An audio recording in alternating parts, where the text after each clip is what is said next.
Percy, the hapless FBI agent, disguised as a Russian reindeer salesman, slid into the sushi bar in downtown Frankfurt and realized with a start that the man with the macaroni on his head was in fact his ex-wife Rosemary, herself disguised as a Peruvian professor of chemistry. The boot was on the other foot, however, when he showed her his Swiss Army penknife. Meanwhile, in another part of town, just a few miles away, 17 years ago, later, that very same day. The case of the dancing cucumbers, which was later to shock all of Portuguese high society, started quite innocently one summer evening, when the steam yacht Mary Whitehouse was discovered drifting in the middle of the A13, crewed only by a team of white mice who were far too terrified to squeak of their experiences. Meanwhile, in another part of town, just a few miles away, 17 years ago, later, that very same day. You know, sweetheart, our problems don't amount to a hill of beans in this crazy world. Not while you've got a packet of peas on your head. Now, I know you think that if you don't have a packet of peas on your head, you're gonna turn into a spider. But believe me, sweetheart, that's never happened to a duck before. It was just another day for Raoul, the Tasmanian with the talking trousers, as he put a lizard into each top hat. Little did he realize that opportunity would soon come a-knocking in the shape of a giant Idaho potato, which bore a strange resemblance to the late J. Edgar Hoover, right down to the striped spatula with the words "Hokey Cokey" written on it in yellow ink. Meanwhile, in another part of town, just a few miles away, 17 years ago, later, that very same day. Meanwhile, in another part of town, just a few miles away, 17 years ago, later, that very same day. Ooh la la, chanted the traffic wardens. But Steve was in no mood for Swedish volleyball that day. He swore to himself that if Erica came home again dressed like a chicken, he would tell the Monopolies Commission, who had really been putting cream cakes in the Lord Mayor of London's underpants. Then the avocado dip would really hit the fan.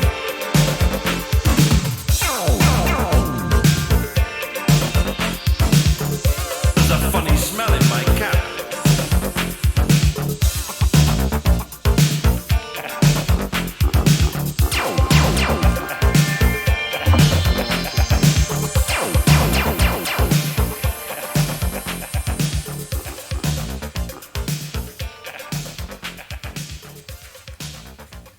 That there is Alexei Sayle, the definitive recording artist of the 1980s. It was a great phenomenon in the 80s. Of course, what you hear there is the album version of Meanwhile rather than their single cut.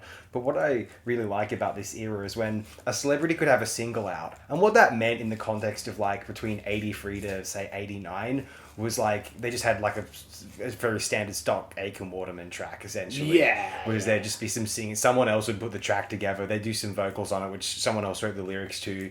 We'd have some tacky solo in the middle, maybe like a synthesized sax or a sax. Or literally... And some backing female vocals as well. That sort of happens in every decade when it comes to like celebrity novelty songs seemingly. And they always have the exact like, you know, in-house studio tropes of the era layered all over it.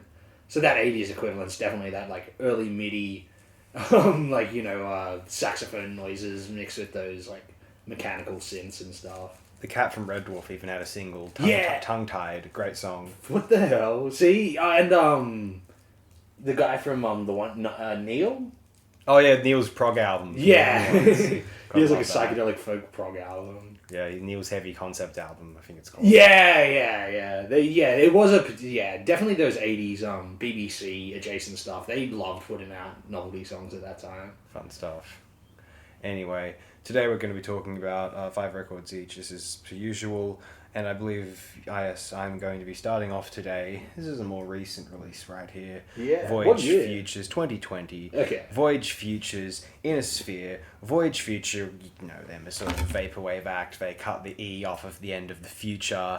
Well, he's from Austria, and that album's since 2019. Inner Sphere is actually the second one. The debut was 2019's Secret Earth, and there's been 3 albums since Inner Sphere. Nice, yeah.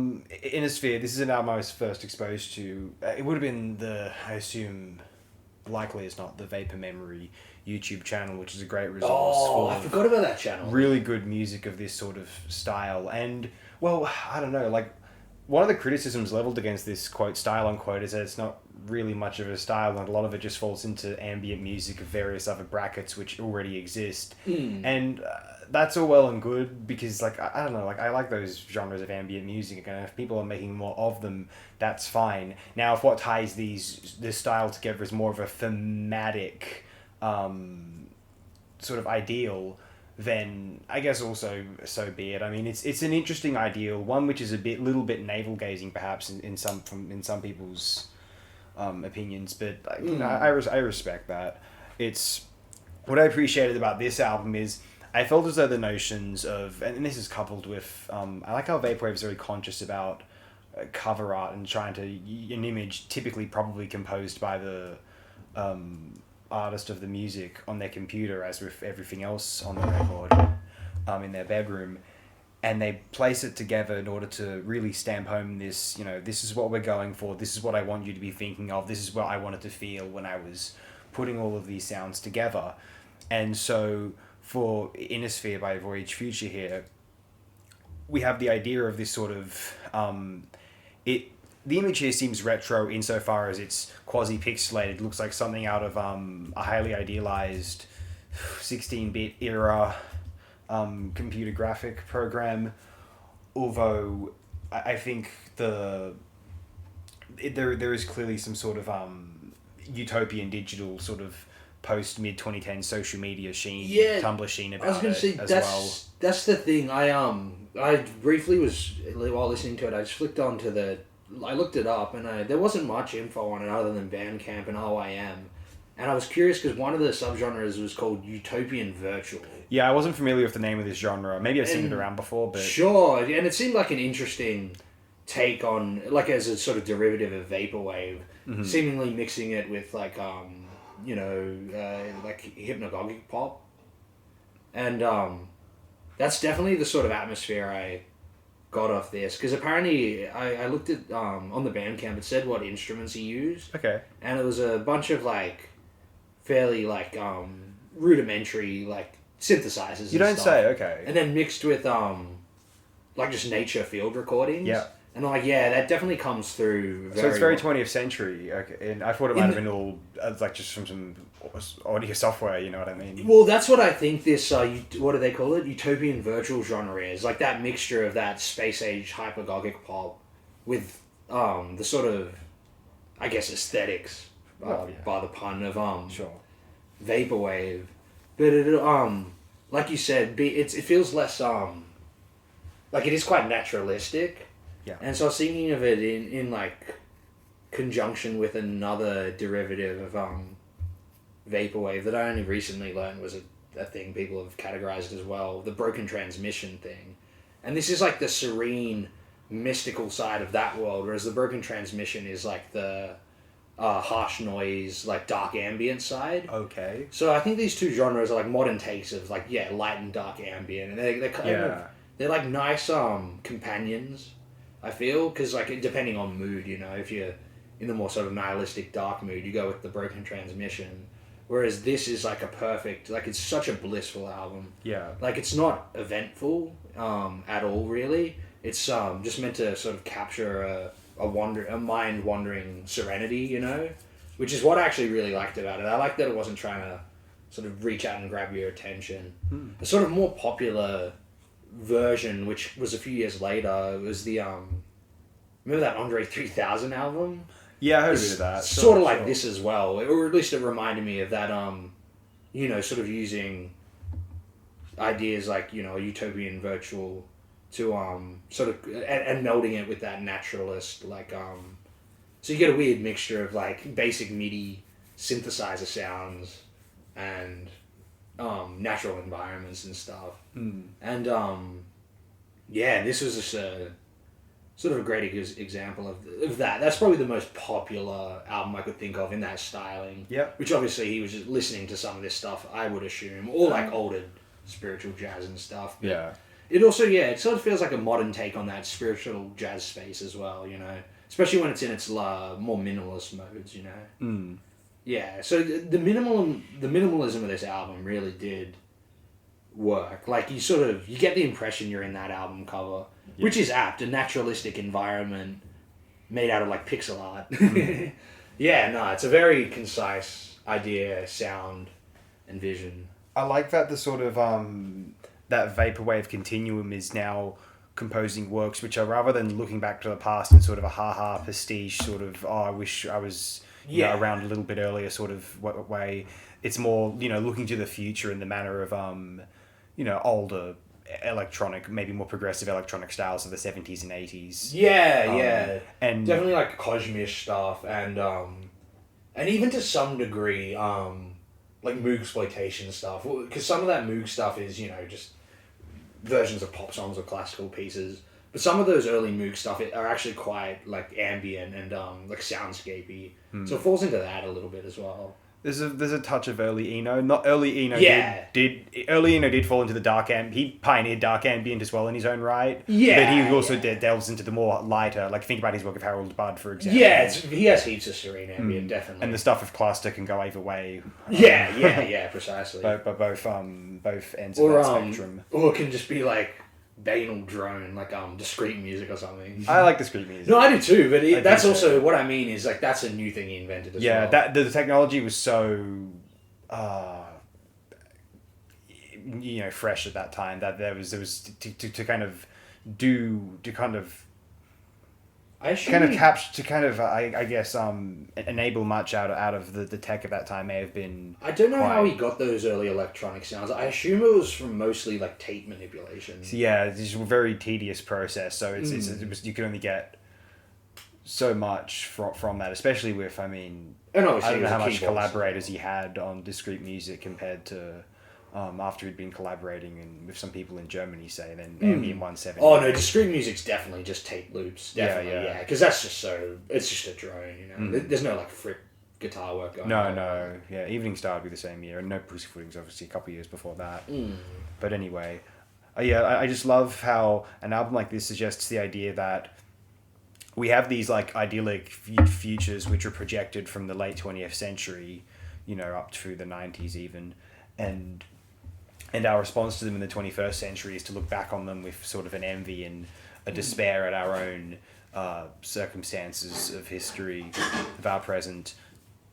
But instead, I think albums like this can suggest that we have everything that we need to enjoy one of those idyllic sort of futures in a respect. And if we don't have that in our personal existences at least, why don't we? And I think it's a great plea to the immediate factors which prevent us from feeling as blissful as we could via viewing this album cover. Like take us, for instance, in Sydney. It's aesthetically quite a blissful and idyllic city. There's a lot of trees and blue water and nice architecture here and there, artworks and statues. The point is, it's hardly. It makes you wonder, like, so after a while, like, what is the sort of environment that one can compose to feel blissful forever? What's this place I'm in doing wrong? And you realize it's not really the place that's doing anything wrong. It's rather the fear of not being able to sort of survive, or realistically, I suppose, what that means is pay a fee so you don't get removed from the place that you live.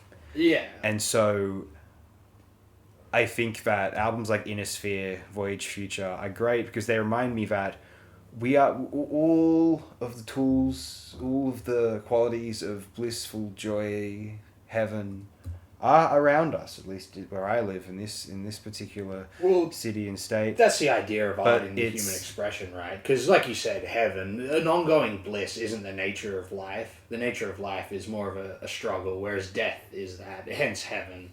But hence the sort of dictum to create a heaven on earth, which I feel is almost like the role of art like this, you know? You're creating a little slice where you can, you know? But then it kind of, it doesn't draw attention to those factors which were sort of wrestling a more blissful state from individuals, and those factors are sort of primeval groupthink, which has sort of ensnared the potential of our species to this day by declaring that there's nowhere to go except being sort of winner takes all, survival of the fittest, anti-charity, all of these cliches, which I don't need to get into. We've heard it all before. Yeah, definitely. But those are all issues on a macro level. What you were describing to me sounds more like the inner psychology of an individual, if that makes sense. Sure, but I think what's great about inner psychology is that it can help oneself, and then I think sometimes what can be harmful in the external about, you know, is the inner psychology. Someone just feels good and then they just go about doing what their thing, and then it's like they donate to charity every now and again, and they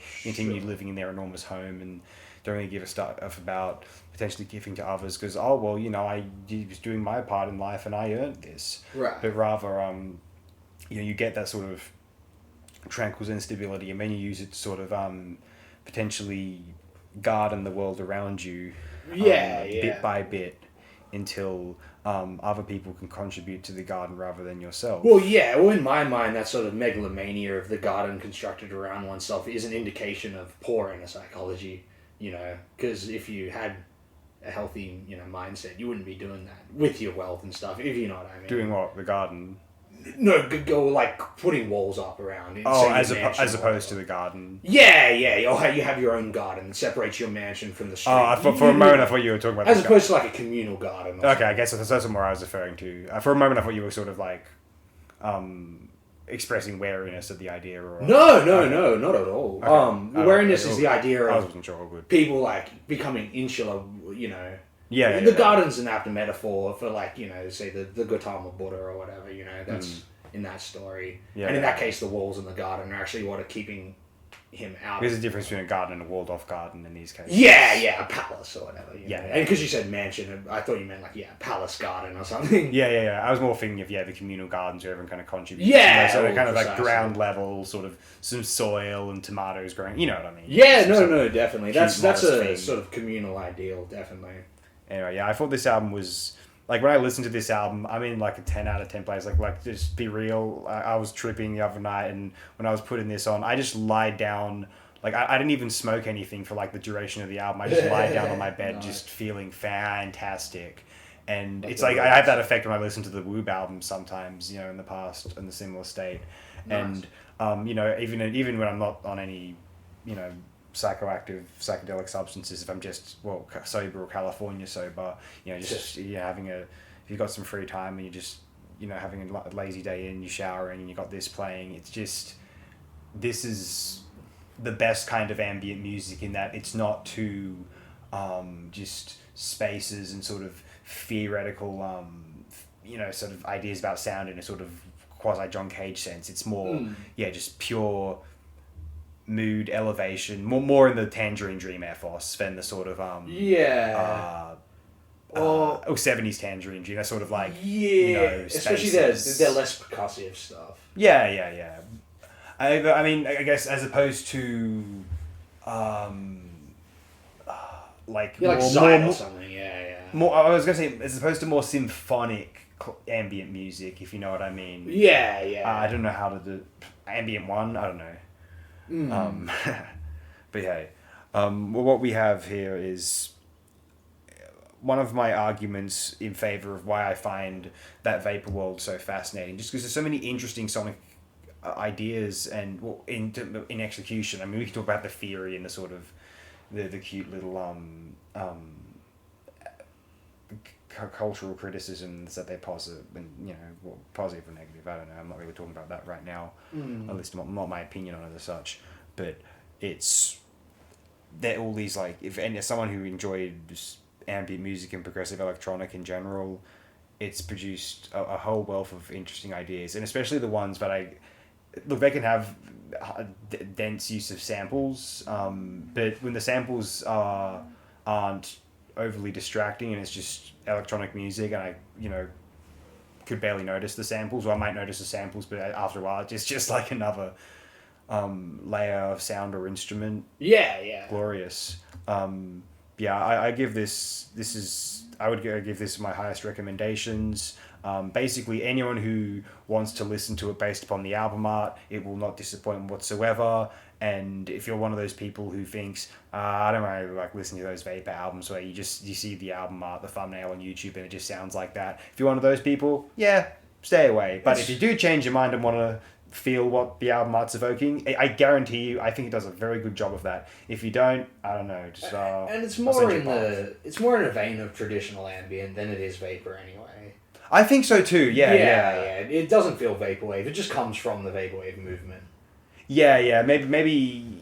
Yeah. It's not a vaporwave. The album art is sort of suggesting that it is, and I guess it's sharing some ideas in a respect of lost futures, but this one's more, I think, as I suggested, trying to enable that futurism via the now, saying, look, that's all a thing, but we can have that here. There's no reason we can't, with the current now, achieve those futures in a present, or aspire toward that future. To bring back Eno as well, like Vaporwave is very derivative of Eno. Sure, what is like he made the 90s Windows sounds, for example. Yes. Or like the collaboration album with David Byrne from the 2000s. Has a very similar album cover to this. Yeah. A sort of hauntological, like rhetorical question or whatever is the title. Yeah. Like that album feels sort of vaporwave in that sense as well. Yeah. And then of course we've got to talk about the first David Byrne. That's the sample album, right? Yeah, precisely. To that style at all. It's a very, very early case of that sort of sample style being utilized with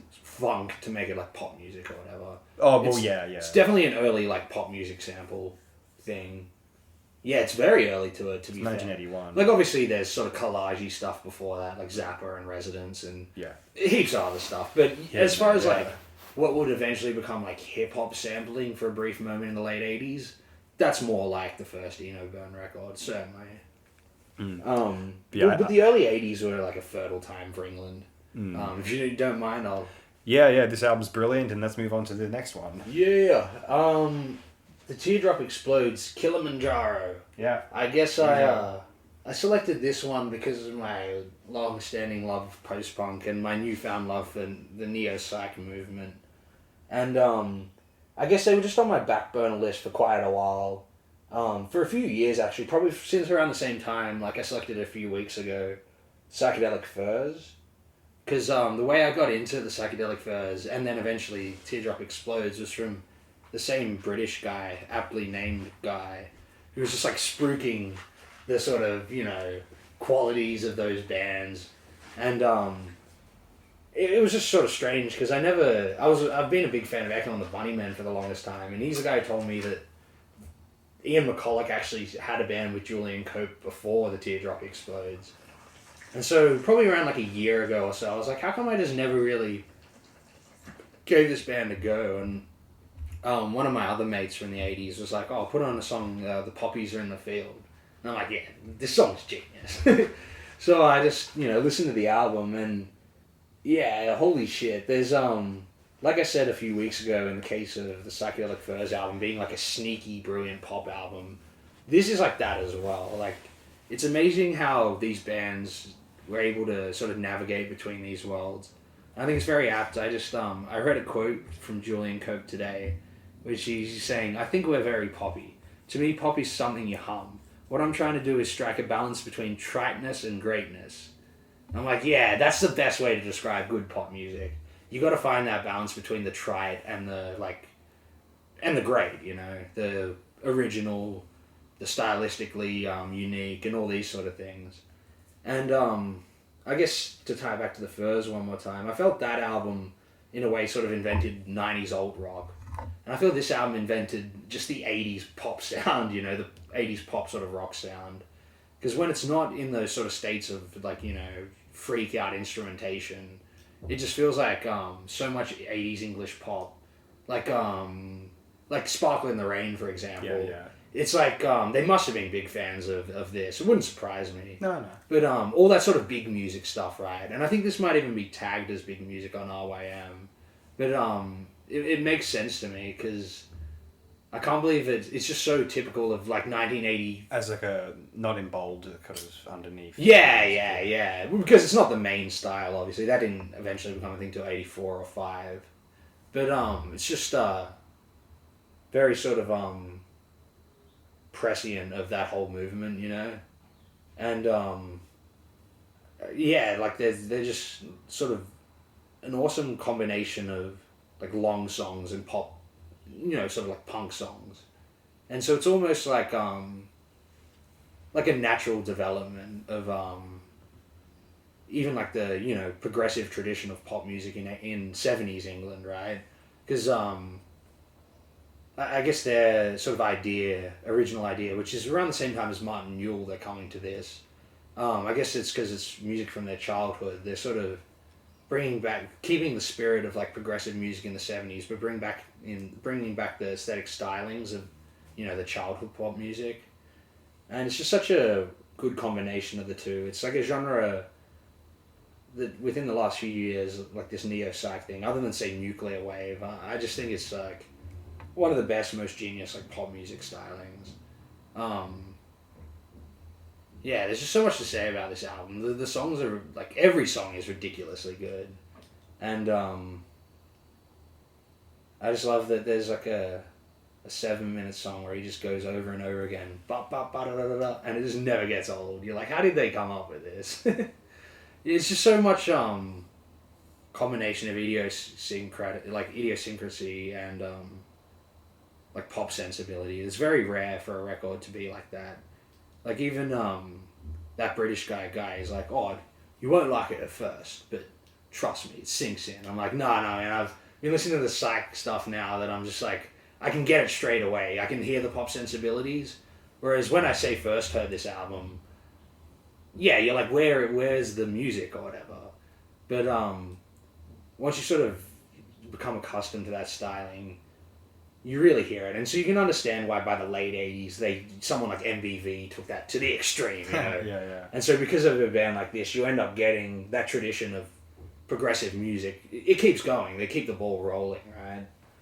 And, like, what an album to keep the ball rolling.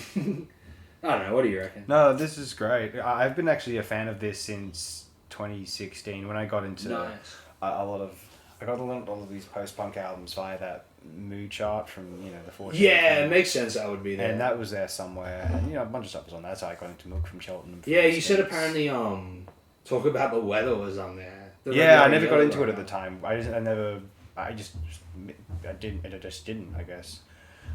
It's probably in, like, Gothic Industrial End or something of the show. Yeah, this must have been a section I didn't look into so much. But,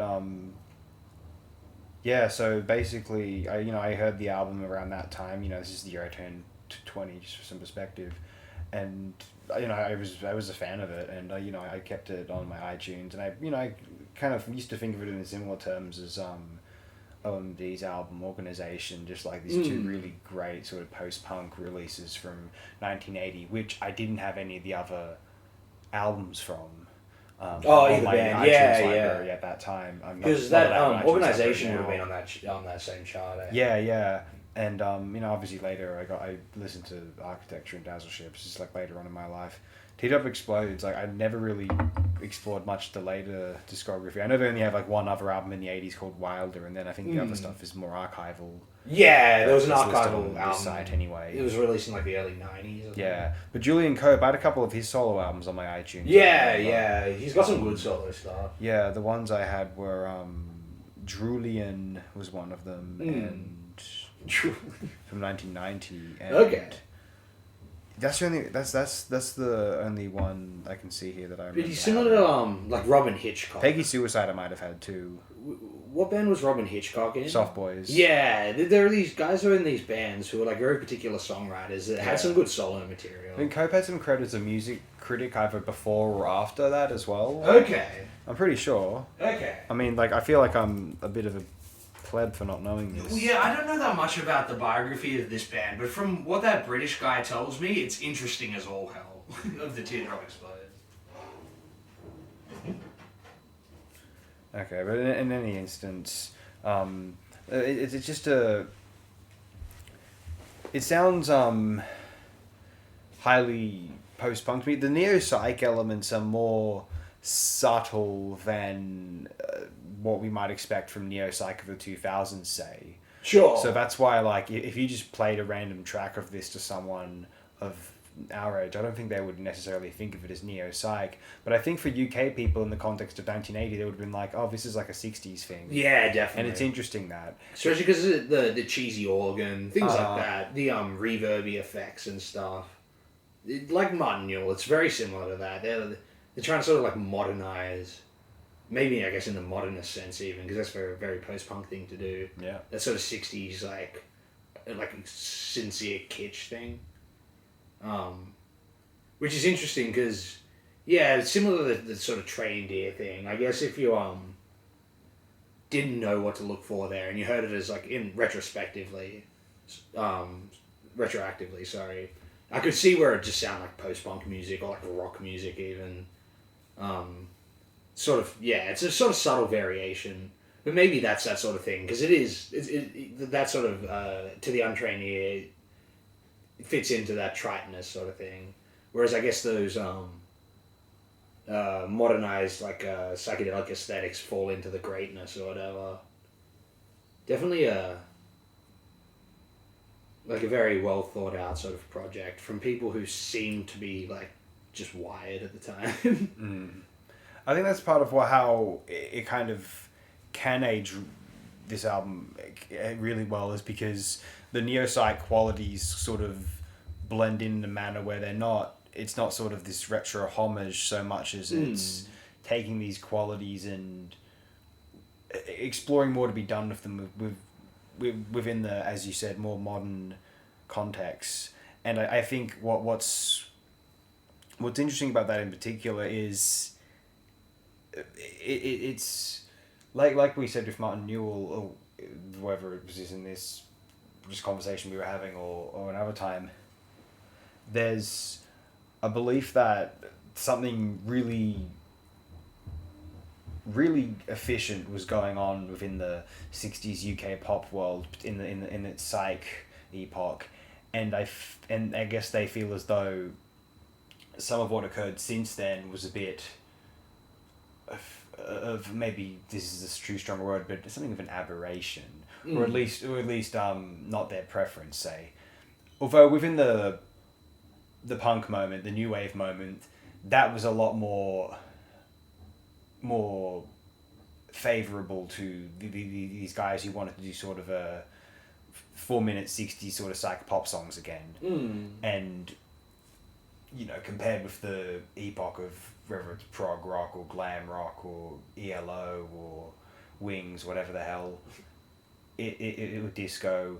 The new wave and the punk movement gave those guys the voice and the minds of audiences to were willing to listen to it and sort of accept that it was there was something that could be something really interesting going on there, and it wasn't necessarily just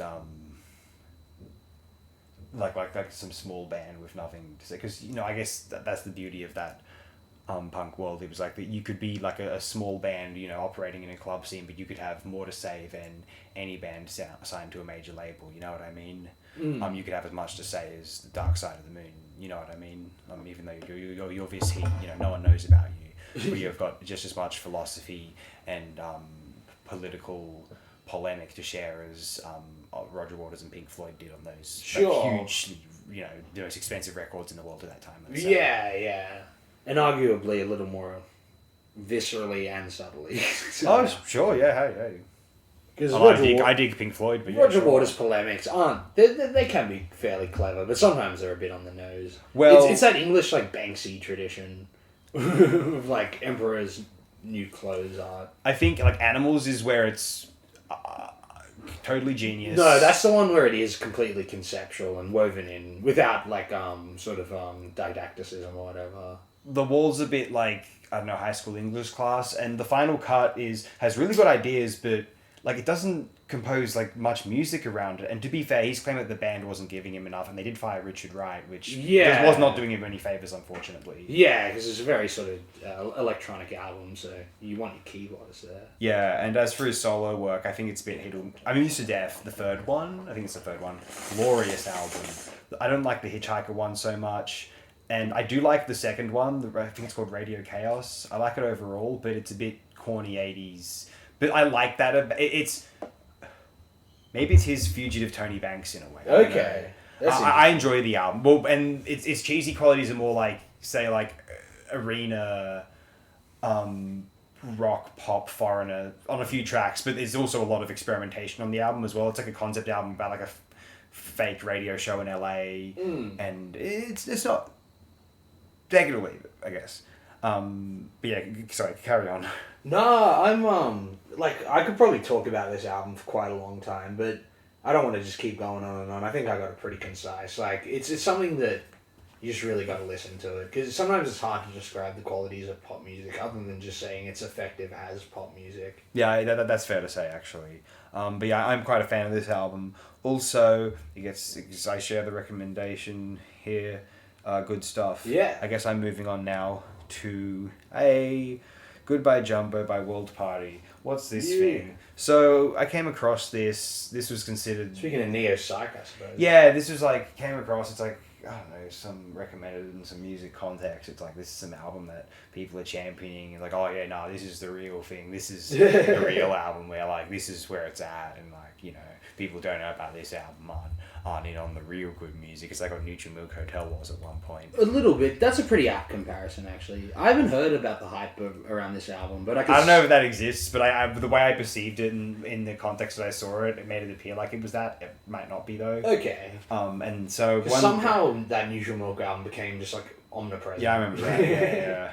But sorry, please continue. Yeah, and so I bookmarked this, and one day I actually listened to it, and I think you were there when I first listened to it. It was here. Yeah. And I've listened to it high a few as a times.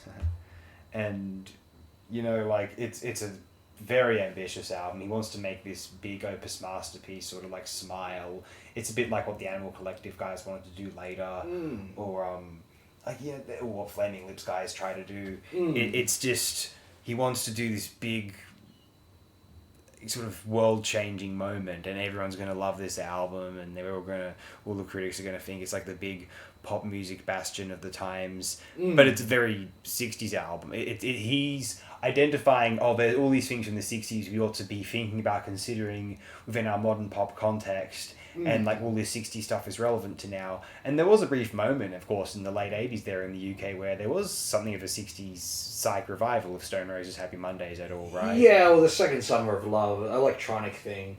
But you know what this has more in common than the English? This actually has more in common with the hippie revival of the late 80s and 90s, which,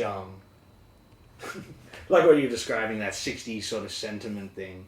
Like, in the spirit of, like, my hot takes, like taxonomical takes. Remember last week I said, the last show, that the Sparkle in the Rain was like a neo-prog album? I remember that, yeah. This is college rock. This is like, earnestly, I think this might be like a British example of American college rock. Yeah, because, like, I guess the other example Welsh is, like, you know, R.E.M. are considered the very early college rock band. Yeah. But they definitely lean into that, like, alt-rock, college rock thing more in the early 90s with similar-esque sort of ballads and stuff, which was apparently inspired by Bob Mould, of all people. Mm-hmm. But, to get back to this album quickly, like, I just love the way it, like a very college rock thing to do, you know, in the Fish vein and all these sort of bands, is to have those very, like, John Lennon-esque, like, you know, all you need is love sentiments and stuff. Yeah. And then mix it in with this, like, you know, slightly funky, jangly alt-rock. Uh-huh. Like, it's just college rock through and through. And I realized I was at least like somewhat, I was vindicated, I feel, by the other day I looked up the Wikipedia entry, and the genre listings are rock, alternative rock, neo-psychedelia, and pop. And what happens when you combine all those things? That's college rock. Okay. Yeah, like rock, alt rock, neo-psych, pop. That's the sound of college rock. And this is like 1990, right on the precipice. Yeah. Prior to Spin Doctors. Like you hear a song like Way Down Now. And you're like, oh my god, this will be like a, a Spin Doctor song or whatever. Yeah, you wonder if that song was huge or not. I guess it wasn't necessarily, but it's like, I guess it... Yeah, I wonder if this was played on American college radio at all. Because it really has the sound of it. But mixed in, to be fair, mixed in with, like you said, 60s music styles, but then even like old blues, show-tuney songs, a funk song. Yeah, one song like, is directly like an 80s Prince song, Show Me to the Top. Yeah. And yeah, Ain't Gonna Come Till I'm Ready is like a Marvin Gaye or something. Yeah, Marvin Gaye mixed that's with excellent. like That's my Mayfield. favourite one on here, probably. Oh, that's a great song. Yeah. That's a very well written You think song. Spiritualized did the neo 60s thing well of Do It All Over Again? Try Yeah. This track. Wow. Well, this is yeah, it's very 90s, like Spiritualized, for example, like that sort of, Gen X tendency to reinvent pop music, or the pop music stylings that have happened in the history of 55 to say 1990, and then just do their own like slightly ironic like interpretations of them. But earnest, yeah. Yeah. But what I mean is the sort of meta fourth wall breaking elements are the sort of that's the irony. Whereas the sincerity is the actual tradition of like soulful and heartfelt songwriting. Yeah. But I guess an example of what I mean is apparently the song Sweet Soul Dream, I noticed it on the YouTube streaming thing, it says featuring Sinead O'Connor. Oh, sure. When listening to this, I was like, alright, when's her voice going to kick in? And I think it's only the last lyric she harmonizes with him. And like, that's a very like Gen X thing to do. You'll get like someone who's popular at the time to do a feature, but they just harmonize on one little bit at the end, That's interesting. It seems cheeky, I think she got really big in 1990 itself, and this album says in April, so I don't know what... If it was like just as soon as she got big or whether that's when she would have gotten like really big in America. I assume she was probably kind of big in England in the late 80s, I think. But I think she went mega big with the song, the Prince cover, and I think that's... I actually like that song. Yeah, well, I think that's the Prince or the Sinead O'Connor. Oh, Sinead O'Connor. Oh, cool, yeah. Well, I'm not that big on... I heard the song when I was a kid, so I just think it's... But yeah, you can understand... I don't know the Prince song off the top of my head, actually. Okay. But you could understand why that would be such a big pop song. But, it didn't fall into any of the major, like, synth wall tropes of the time either. That's Sinead's song, No. So it just felt kind of new to people. It's more like minimal in a way. Yeah. Almost what, like, pop music has become now, kind of. Yeah. A little bit. But yeah, to come back to this one, as like cheesy and like it even says here because I was looking at the genre listing. Yeah. Some critic actually compares it like the songwriting to Lennonisms, and that's kind of how I feel. Like it's like John Lennon's solo work realized in a very tasteful sort of, but like some of the taste is in that extravagance, cheesiness, and like sort of reinventing old songwriting tropes over and over again. And it's just, I guess if you can get over the sort of hippie, like, sentimentality, all you need is love type thing, you find little quirks of actual, like, sort of bizarre, hippie, like, spasmodic brilliance. Like, one of the other singles on the album, Take It Up, which again has one of these, like, Spin Doctors choruses, but at the start of the song he's just like, I saw a glimpse of the truth in my bowl of cereal today. And it's like, that's a genius lyric to open a silly song. It's very John Lennon, I suppose, or like, Syd Barrett sort of thing. But also very, like, unique. It doesn't feel like those guys in particular. It feels like, this guy, Carl Wallinger. Yeah. He passed away this year, sadly. Oh, wow. That is sad. sad. That is a bit sad. Yeah. But yeah. I think that's part of the reason I wanted to mention the album. Oh, cool. Give a bit of tribute because Wallinger had passed on. Yeah, in sadly. memoriam. But no, I think one thing I realized recently, and this is partly because of another album we'll discuss today, is this idea of like the noble failures of these albums that try to be these grand, like events in human history sort of affairs, and then they didn't quite meet the mark. They were, they had all this ambition, the production was great, and all the creativity was there, but it didn't quite something. And I've started to think to myself, how many examples of that are there? There's lots of examples of albums that used to be considered that, but then people just came around to thinking that they were pretty brilliant, actually.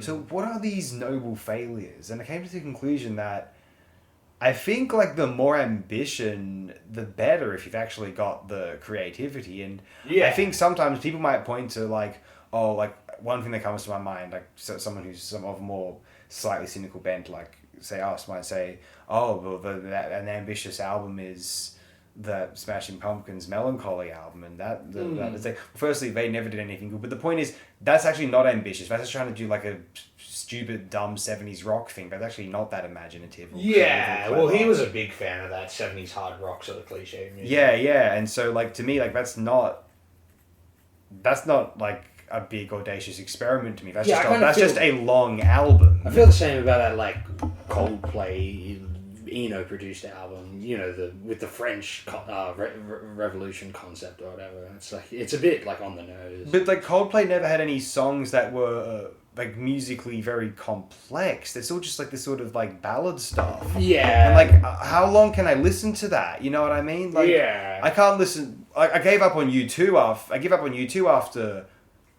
after Unforgettable Fire, and even like War's tough. You last longer than those British people I mentioned in regards to Teardrop Explodes earlier. They were like, I'm done with the second album. After that, no. After U2. Yeah. It's more. I'm not the biggest fan of War, the third one, but the first one produced is more just like, it's more in line with like the post-punk that we sort of would often recognize. Yeah, as opposed to Joshua Tree. Joshua Tree is the one where it became like sort of what we know as like corporate sort of like CEO meditation retreat sort of music. Layered in synth pads. It's just the sound of synth pads. But so World Party could be considered by some as like this it's big ambitious album, like, but does it really meet its ambitions? And it's like everything owns points of ambition in my mind. And I think it probably undershoots the ambition, but that's part of the charm as well. In what respect? Well, like I think, like, I agree that you brought it up, thinking about it, that he probably was trying to go for some sort of, like, critical masterpiece that was able to cross over into being really commercial, and he'd be, like, bringing in the new sound of the 90s or something. And while that didn't happen in a material sense, I think the artistic sort of, that artistic ambition is, in my personal taste, is just not quite met. But it's, like, arbitrary to have that, like, I feel, the canonized thing or whatever. Like, if an album doesn't quite make that, it's arbitrary. It's still just as good, I feel. Okay, I see what you mean. At least in the more, like, objective realm rather than my own subjective sense, A couple other examples of, like, the big sort of massive failures which could come to my mind is not terrible, but, like, I mean, the idea is very contrived anyway, and apparently it was meant to be ironic and cynical, but The Cure on Disintegration, I would say. I might have talked about that before in this program, actually. Okay. But, also, like... That's a very ambitious pop album as well, yeah. Like, like The Police of Synchronicity, but it's such a conscious attempt at, like, say, Rolling Stone magazine idea of a great album post, like, Dark Side of the Moon. Yeah. It all has, like, themes, and it comes back, and there's reprisals and stuff. Yeah. And it's just, like... But that's not ambitious, really. That's just, like, rote. It's by the playbook. Or Exactly. It's kind of textbook, Whereas this isn't textbook, sure. No. And, it's much more organic. I feel like it meets the ambitions in that it gets to that place of happiness and optimism and pure, like, wannabe Brian Wilson-esque, or Syd Barrett-esque, utopian, psychological utopian, pop-induced happiness crusading. I don't know, and it gets to that level of of at least a feeling, and to me that's very few of those albums managed to reach that place, and even if the track list isn't, and I think it's a very, very consistent track list, but and even if it's not as you know, Yeah, there's not a bad song, I would say. even if it's not as inventive as, say, the likes of I don't know, stuff from back in the day like Revolver or Pipe with the Gates of Dawn, or stuff that's contemporary to it, not a pop album as such, but like Loveless, or I don't know, whatever that, or like we want to compare it to like the later stuff like by Strawberry Collective and Post Pavilion by Animal Maybe if Collective. it was my Maybe those would be album, more the only crazy. thing I'd do with the track list is maybe turn God on My Side into more of an interlude, maybe like half the length of it. Mm-hmm. That's about it. The rest of it, I'd be like, no, this is a pop classic. All the instrumental sections are very brilliant and Yeah. inventive, actually. Yeah, definitely, yeah. They almost feel like they belong in other songs, but they do flow organically through these pop tracks. That being said, Yeah. but yeah, in terms of I think there are definitely times on the album where it makes you feel as though you're listening to that sort of pop for all time opus to make you feel justified to be happy forever or something kind of contrived like that. However, would it stand up to the critical scrutiny in the way that something like Pet Sounds people claim does and kind of does, or Revolver, or all the other major pop classics in people's minds, whatever those might be, Rumours, that's a bit sadder, or I don't know. Yeah, Rumours is definitely in the divorce music 70s vein. What are the other big acclaimed happy sunshine pop albums? Oh, I guess the Orange Juice one, but I don't know if that's as well known. It's well known, but not as much as a couple of the other things I mentioned. Sure, yeah. But yeah, if you want to analyze this under a microscope, if this is consistent as some other things, I don't know. I don't care. I just don't. Yeah, wanna yeah, think about it. that's what I mean by it being arbitrary. I Yeah, agree, yeah. 100%. Yeah, I think this is brilliant, and I'm very happy I came across it, and it's as good as I kind of hoped it would be, in that respect. And then maybe I don't want. It's as good as I wanted it to be. Whether it's as good as Carl Wallinger wanted it to be is another question, I suppose. That's more what I'm thinking about when Okay. I asked that. But it's as good as I kind of hoped it would be, if you know what I mean. I Yeah. hope it's just a real banger of a neo-psych pop album, and it's boom, boom, boom, that. You know what I mean? Then if you want to go to the next question, whether it's on Pet Sounds, fucking Revolver, whatever the fuck else, Piper, or something more contemporary to it. From 19, I don't know, what's one of it's less poppy, but Nermatir. okay. Yeah, I don't know if it is, doesn't really matter, but I do think it's bloody brilliant, and I do would play it it'd be in my little collection if I had one. It's the same sort as other albums, that's for definite. Yeah, I can say nah. that without any doubt. I could agree. It's definitely a quality work. Speaking of orange juice, I suppose. Oh, sure, let's go to the next one, yeah. Yeah. The next one we've got. I assume it's my next one. Prefab Sprout? Yeah, Prefab Sprout. Songs written out of necessity. Swoon. It's a. Songs written out of necessity. Yeah, that's what it stands for. Apparently, yeah, because apparently they're around since the late 70s, and just been playing live gigs forever, and I guess eventually somehow were able to cut a record, but then decided to pretty much just write new songs rather than, just record the old songs. Oh, okay. Because I think the case with this band is that the guy behind it, Paddy McClune, is a very particular sort of songwriter, and sort of in that English post-punk world that I assume things like Spandau Ballet or what was the other one that I had in mind? Not Dexys. Yeah, the Dexys Midnight Runners, that sort of world, where they're these sort of weird mixture of traditionalist songwriters and post-punk songwriters. And I think they, in the case of this guy, sort of hated people like Elvis Costello at the time, who were considered the traditionalist new wave songwriting masters or whatever. Yeah. The sort of revival of the English troubadours taking over American R&B stylings or whatever. Whereas something like this album has a more sort of world feel to it, let's say, whilst also being set in that world that, say, the last album you said, World Party, this sort of music, you know, these very particular English songwriters who are very ambitious or whatever. Yeah. And yeah, this is like their first album, and it's pretty much like, I don't know how people are probably more familiar with their later albums if they know this band, like Steve McQueen, Jordan the Comeback. There's a bunch of them, and I was thinking about it recently because I really don't like those albums very much. They, like, for someone who likes like guitar pop from the 80s and like jangle pop and stuff, it's just like a bridge too far. Like, I remember once reading a review on RYM for the Steve McQueen album, and I just found it so funny that someone was like, "What's all the hype? This just sounds like Simply Red," and I was like, "Yeah, that's kind of how I felt." And I realized that from that album onwards, the Steve McQueen one, the producer was Thomas Dolby, and I'm like, "That's what it is." And like, I guess they were just blinded by science, if you'll permit the pun, because like suddenly the albums are just covered in these like electronics and synth pads and they're just like these very cliche sort of like traditionalist like power ballads and stuff, or like power pop ballads. Whereas like this album is like very sparse by comparison and like stripped back and has that like I said, Orange Juice, like that first album, that sort of, it feels like all the instruments, like the bass, you know, this sort of white groovy bass, it's got this very like wooden sound to it.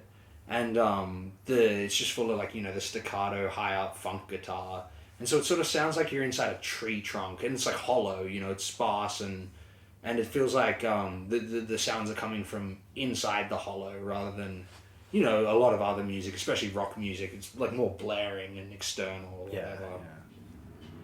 And so when I heard this album, I was just like, okay, you get the mixture of like the more eclectic songs than the later Prefab Sprout albums. And you just get the sparse, like, sort of post-punky, cheapish production mixed with, like, more eclectic songs. And it just, like I've said about a few albums so far, it just feels like one of these 80s pop albums that it feels like it's more from, it would feel more in place in, like, the revival, like, 2005 or 6 or something. Oh, yeah. Like, I could imagine, like, a few of these songs being, like, Arcade Fire songs or something, you know, that sort of world. And I finally was able to appreciate like this guy's similar that I haven't been able to do with Dexy's Midnight Runners and stuff like that, you know. Wow. I Elvis Costello, you know, I just haven't been able to sort of, even something like the Pretenders to some degree. Okay. Just taking that sort of leap of faith with that like British like traditionalist power pop new wave or sort of stuff. Whereas somehow this album is just so uniquely like, it feels like inspired by sort of beatnik sensibility of songwriting that it just feels like it's very much made for me. And I remember the reason why I wanted to listen to it is because like one of my mates wanted me to play like I guess the most appreciated song off the album, which is Cruel. And I was like, oh, this is kind of a nice little ballad. But I don't know, it's not amazing. And then he's like, oh, play Q Fanfare, the second song. And the second the chorus starts, and it's about like, it's like a nuclear wave song about Bobby Fischer landing in Russia, I remember that. doing the chess matches. And I'm like, all right, this song's genius. Like, a pop song about Bobby Fischer. It's just, it's that perfect world of, like it doesn't, like, sort of, like I was saying, say, with the Carl Wallinger. World Party, Yeah, the sort of Gen X reinvention of traditions in pop music, but then having a sort of, you know, fourth wall breaking, McLuhanist like pop culture references that are woven in emotionally and like naturally. I just think he's a very, like, it was so ahead of its time that by the 2000s it had almost become cliche. And so, yeah, I just sort of had, like, after hearing that, I was like, this album is like genius. I just, like, every song has that sort of same sensibility about it. But for some reason, the Bobby Fischer reference is the first thing that really pricked my ears up. Cool. So yeah, for someone who like always mocked this band, I kind of feel bad because this is like a kind of genius album. Yeah. So I was quite surprised. Yeah, yeah. As for myself, yeah, I thought this was good, very good even. Yeah. I'd heard it for the first time today, and I was thoroughly enjoying it. Yeah, my thoughts on the Steve McQueen. I'd heard that before, and it just seems a bit too like sort of like a bit bland and like it reminds me of this boring world of like It's very treated. really like the sound. appreciating pop music in a sort of like adult contemporary sort of way. Yeah. I just find it a bit, as I said, bland. Maybe it's just like, look, I find a few things bland. Like I find a lot of like, stuff adjacent to even Crosby, Stills and Nash a bit bland. But I understand why people like it. Sure. Though I understand why people like that more than I could sooner enjoy that stuff than the Steve McQueen by Prefab Sprout. To be fair, like something like Deja Vu by Crosby, Stills. Like, that is very good. To be fair. Yeah, like I don't know, like there's just something so like just like you just imagine like just the most dull people listening to this fucking Steve McQueen and that sort of stuff. Yeah, it's a bit like it's the opposite of the feelings of getting when you watch the films of that actor. To be honest, Sure. exciting, like rugged, masculine, like it makes you the blood red, cool, fun to be alive.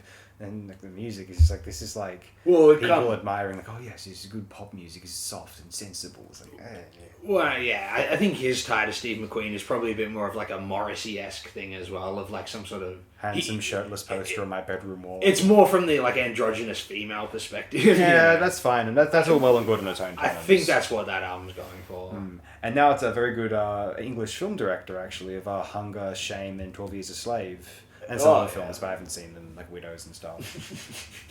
But anyway, If you're working in Hollywood, why would you not use a different name? well, he's from England, so Yeah, I suppose so. He probably had his name established already. Though Steve McQueen was a big actor in England. well, yeah, Hence why I'm... it's his name. I don't know. Yeah. But anyway, so but it was good. Like it was just like this is like good, sophisticated pop music. Like they know that they have their chops and like a debut album and a guy who hadn't put out an album before. And I looked up the producer of this album is someone who doesn't seem to have a Wikipedia page. Like Okay. David. Oh, let me just bring this up again very quickly. Shit, this is so unprofessional. David Brewis, and like I don't know who that is necessarily. If they're more famous, that's great. But like there's no, this is not in blue. I can't click it. Yeah. And so the point is, it's like it comes across as very polished. Like I would have thought that like, oh, there's someone. I bet you there'll be someone experienced on here, and like, maybe, but like not like a big name to my knowledge. Like so like as opposed to like Associates having someone like Mike Hedges on them. Okay. For a Sulk, Sure. worked with The Cure and Susie, I think Susie Banshee, some of those other people prior. Yeah. Typically, there'll be like who have we said? Steve Lillywhite somehow. John is on all these. Leckie, Yeah. Peter Walsh. But like it's a good example of one of these sort of really slick, cool, classy British pop albums of the early mid 80s. This is 1984 March, and like it's I guess maybe because there's more attention to electronics and the synthesizer sounds on here than there is on the next one. Is my memory serving me correctly? Yes and no. Like it, the next album is like covered in like similar to the Joshua Tree. Like I said, treated synthesizers. Like every instrument has been treated with synth pads. Okay, but I guess it sounds less pointed, right? Yeah. Whereas this one is like it feels like more of a traditional music recording style where you get like all the different there are a bunch of like world instruments and organs and stuff like that. A bunch of different instruments will come in, and when they do, like in the arrangement, they come right through the middle of the channel. And then maybe the percussion will be coming out of the left and right stereo. Yeah. So it's similar to like why post punk the bass is always right in the middle there, Yeah. and then all the other sounds are coming disparately off to the sides. Oh, yeah. It's sort of in that sort of vein. Whereas the next albums have a more like the '80s wall of sound, whereas this has no wall of sound, for example. Yeah. But there's plenty of keys and synth and stuff like that. Yeah. Yes.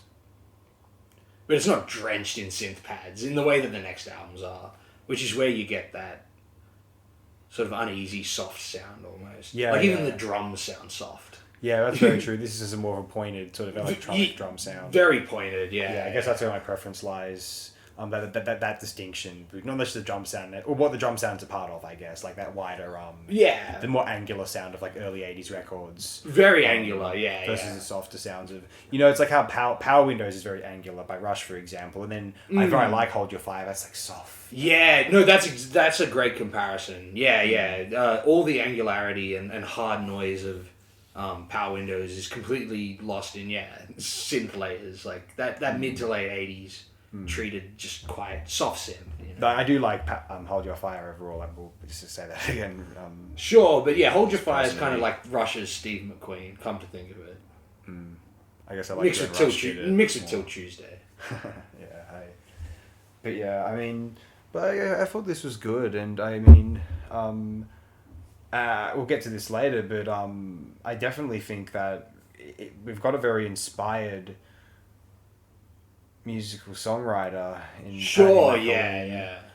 And yeah, I haven't got much else to share other than my feelings on this are also rather positive, and we'll be getting to more of Mr.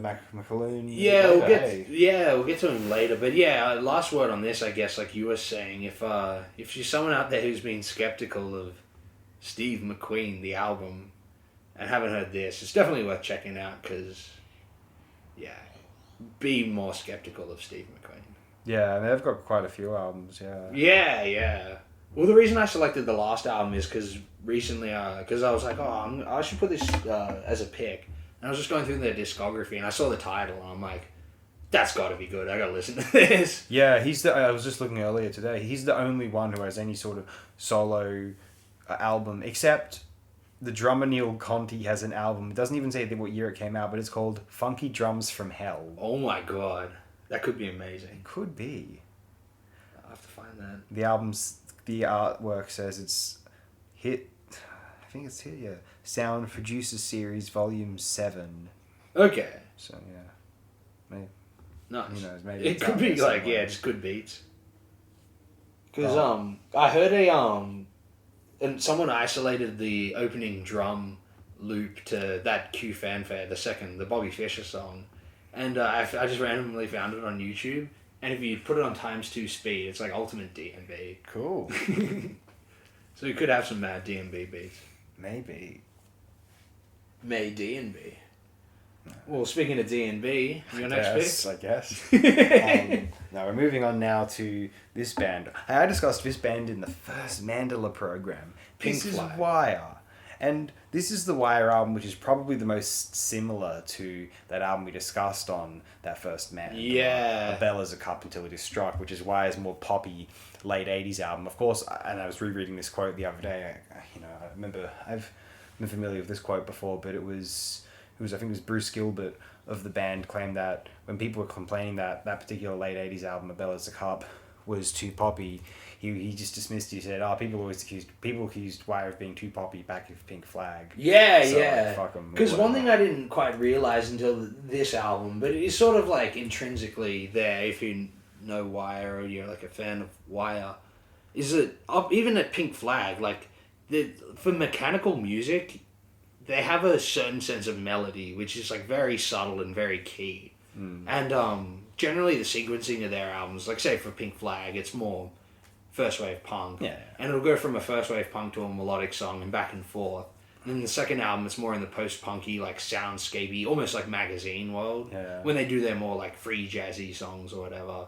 And then that's probably the least melodic, to be honest, but of the early ones. And then that third album has once again like more electronic psychedelic freakouts, and then like ultra melodic songs. So yeah, it's kind of, I guess people don't think of Wire as being a melodic band, but they kind of always were.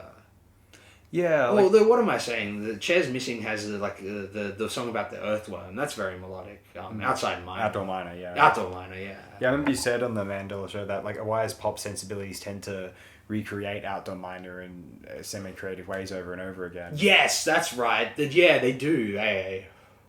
That one pop song, and they can make all these variations on it that work. Yeah, like I just want to clarify, it was Graham Lewis's quote, not Bruce Gilbert's quote. Okay. But in any instance, Wire with Object 47, this was their first album since 2003's, what's it called? Send. And Object 47 actually, interestingly enough, did not feature, it was, I believe, the first Wire album, maybe ever, to not feature the aforementioned Bruce Gilbert, the guitarist. They have a new guitarist. Well, actually, I think it was just Colin Newman playing guitars this time. Okay. He was the vocalist normally. Graham Lewis, the bassist, and Robert Gray, the drummer, remain. What they did with Object 47 is compose what sounds like a mainstream British guitar pop album of the 2000s in the vein of Franz Ferdinand or Kasabian, Kaiser Chiefs. Kaiser Wire. But the thing is, it's one of those albums, except it's actually really brilliant, and it's from guys who, as you claimed as we were talking about this, I guess, off air, who kind of vaguely pioneered that sort of music. Or at least on an album like A Bell Is a Cup, like, that's that genre right there in the late 80s. I mean, there were many other bands doing that, but I would say that creatively, that Wire album's arguably the best, most catchy, memorable example of those, or at least the one I keep coming back to and being most impressed by myself. Yeah, no, that's definitely sort of newly beloved album as well. So, There were positive reviews from it from back in the day, and like when there's like when I look at the positive Wikipedia reviews of that album, some of them are like from the 2000s. You know what I mean? Yeah, like, yeah. Record Guides or Pitchfork. Yeah. CD reissues. Similar to your last pick, it was probably rediscovered around then. Yeah. But no, I think like Object 47 is a beautiful album that makes me think of what I liked about the 2000s. What I liked about the 2000s is, in some respect, and this is maybe a cynical way of looking at it, you could say, is that's the oldest I was in the 2000s was 13. So the point is, I remember the 2000s as a time when the world made sense because the dolls told you the world worked a certain way and you just kind of believed them, and they were leaving out this and that and the other, and this and whatever. Sure. But like, you know, the way the world works in a very sort of primary school sort of, you know, ABC documentary sort of way about, you know, Sydney or Australia. And Object 47 takes me right back to the late 2000s in this country. And I don't know if it's something about the pop music of this record, or you know, the particular production qualities and the sheer catchiness of it. I think, yeah, Wire are operating at a time where the world seemingly didn't have quite as much to worry about compared to maybe now. Well, actually, it's certainly this early 2020s is pretty dire thus far, I think.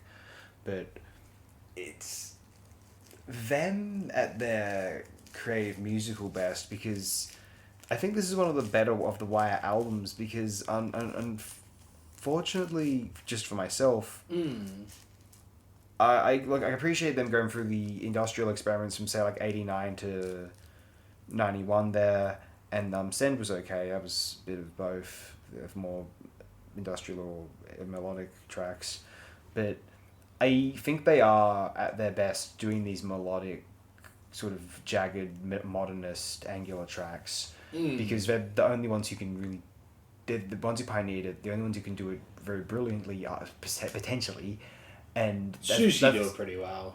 That's true, but it is distinct. There are more layers of sound than Wire. Wire have a more minimalist sound. Yeah, that's true. That's true. You'd never confuse one for the other. Put it like that. No. But Partly because, you know. But the similarities are the jagged, angular, and melodic. Yeah. And like mechanical rhythm. Oh yeah. I guess Susie's a bit more like tribal rhythms. Though these guys do the tribal drum thing as well. Yeah, that's fair. That is fair to say.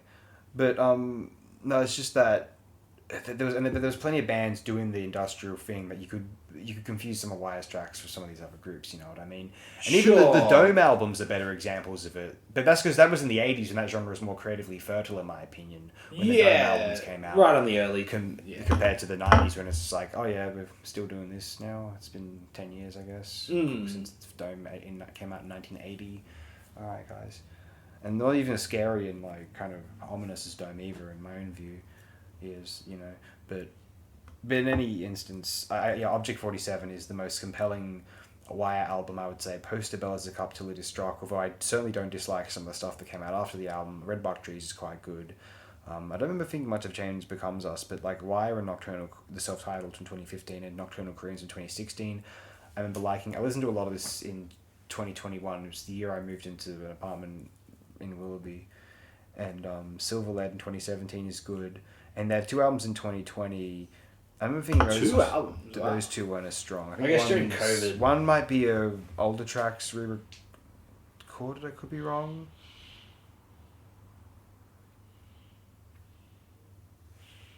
That's not what I'm reading. Well, that one based on that track list. That's not old songs. Yeah. I think this is the one where it was old track. But yeah, as far as like sorry, wrong. adapting to Delaying it. the sound that they invented, you know, that Yeah. like post-punk revival sound, guitar pop revival in the 2000s, especially like the mid 2000s, probably peaked around 2006, the year before this album. Is this 2007? 8. Okay. Well, maybe like 6, 7 is the peak of this style. Yeah. So they're just after, but they do outdo them a lot, and maybe just because of their it's a rare case of like, you know, I've probably said before that someone like Ray Davies, this like genius songwriter, has got like at least 50 amazing songs from back in the day. He gets lauded for things like Waterloo Sunset and stuff, which is probably about as good as it's lauded, but then like just loses it in the 70s, 80s, 90s. It's just gone or something. But then you get people like Wire, or to evoke him again, someone like Martin Newell, you know. Yeah. Certain like, but more specifically in the case of Wire, like they keep that, what they know, that intuitive sense of melody and the sounds, the styles they invented. But rather than just like redoing it, like I was thinking about this in conjunction with something like the Stooges album from around this time, which is completely like banal, you know. Yeah. Whereas this is, like, they're able to, whilst keeping all those roots, still take some of the idioms of, say, 2008. Like I was saying in probably, like, the last episode, I remember talking about,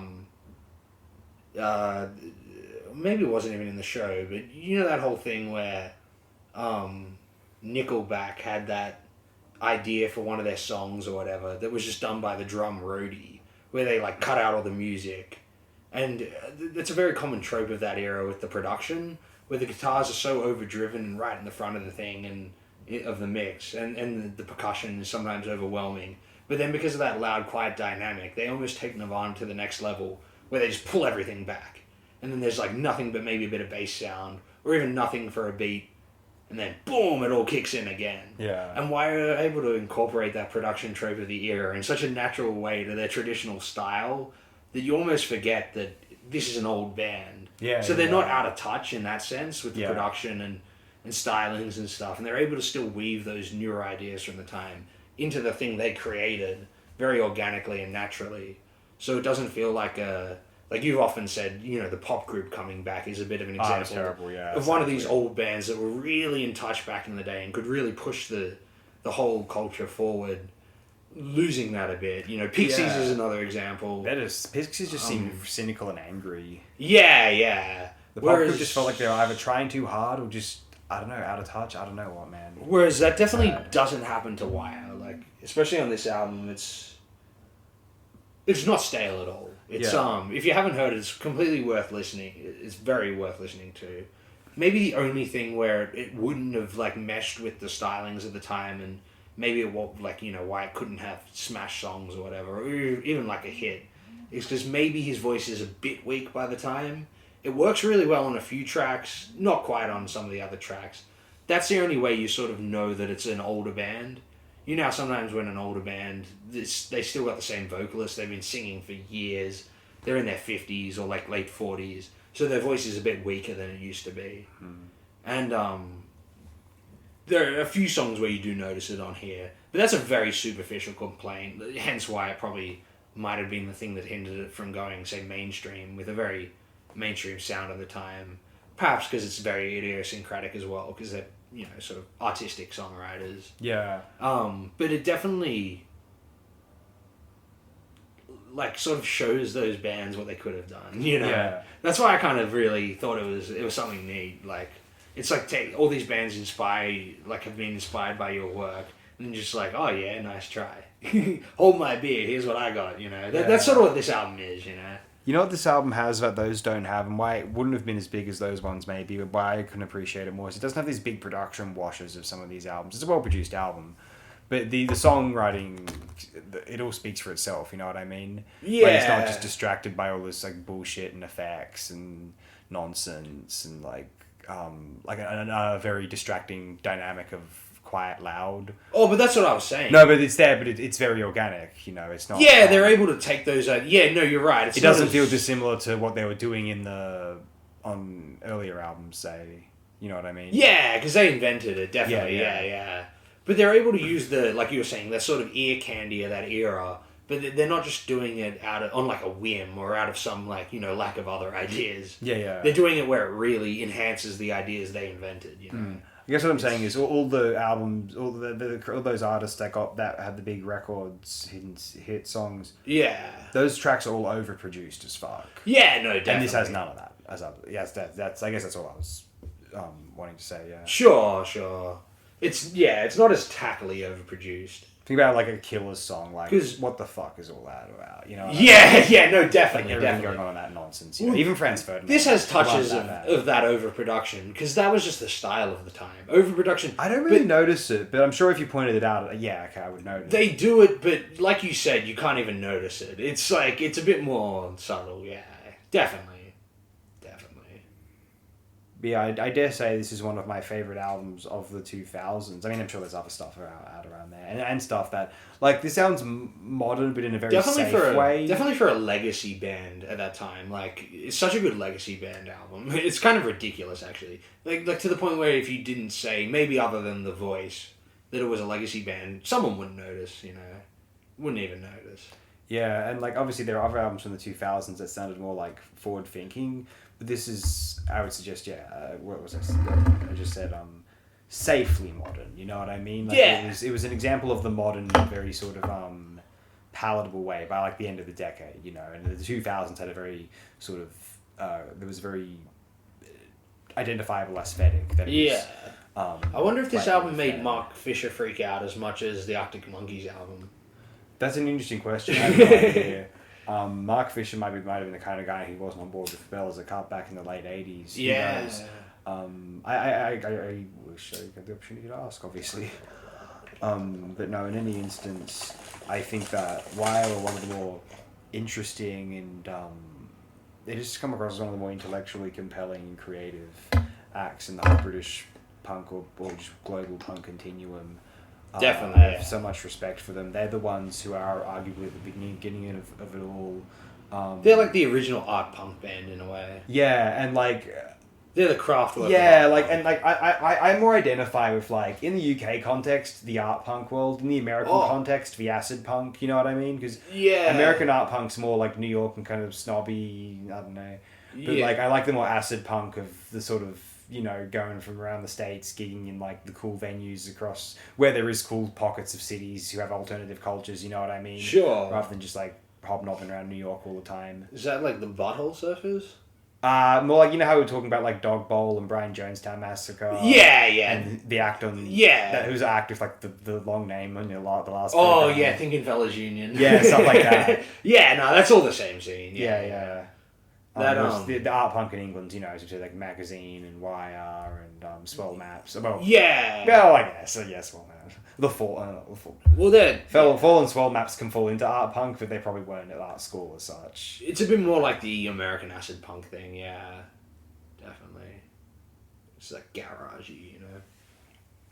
But yeah, no, fucking check out this album, especially if you're someone who's skeptical of legacy albums, like I sometimes am. Like a lot of people seem to be. I'm not This skeptical sort of of legacy transcends albums, but Similar they to do. that, They are subpar most of the time. Typically, but But like, I'm not skeptical of legacy albums. I don't want to be. Put it like that. yeah, I don't want to be either, and that's why I like albums like this because they renew my trust. Or that Deep Purple album, Whoosh. That's a good one. Yeah, that's a good one. And I actually And champion. like I said about that, it's the voice. Sometimes in these cases, the voice lets you know it's a legacy act, but you can get over that. you know, It's Whoosh. super- I would champion like some of the Deep Purple albums of like the later era, but that one was really good in particular. Like, I think Perpendicular, the first of the Morse era in '96, is really good, but Whoosh was really good. Yeah, no, the return to the psychedelic roots was really worked for that album. Yeah, kind of like a good, rich space rocky sort of release. Even at times, I could claim. Good psych space. But yeah, Wire are one of those bands which I would say like,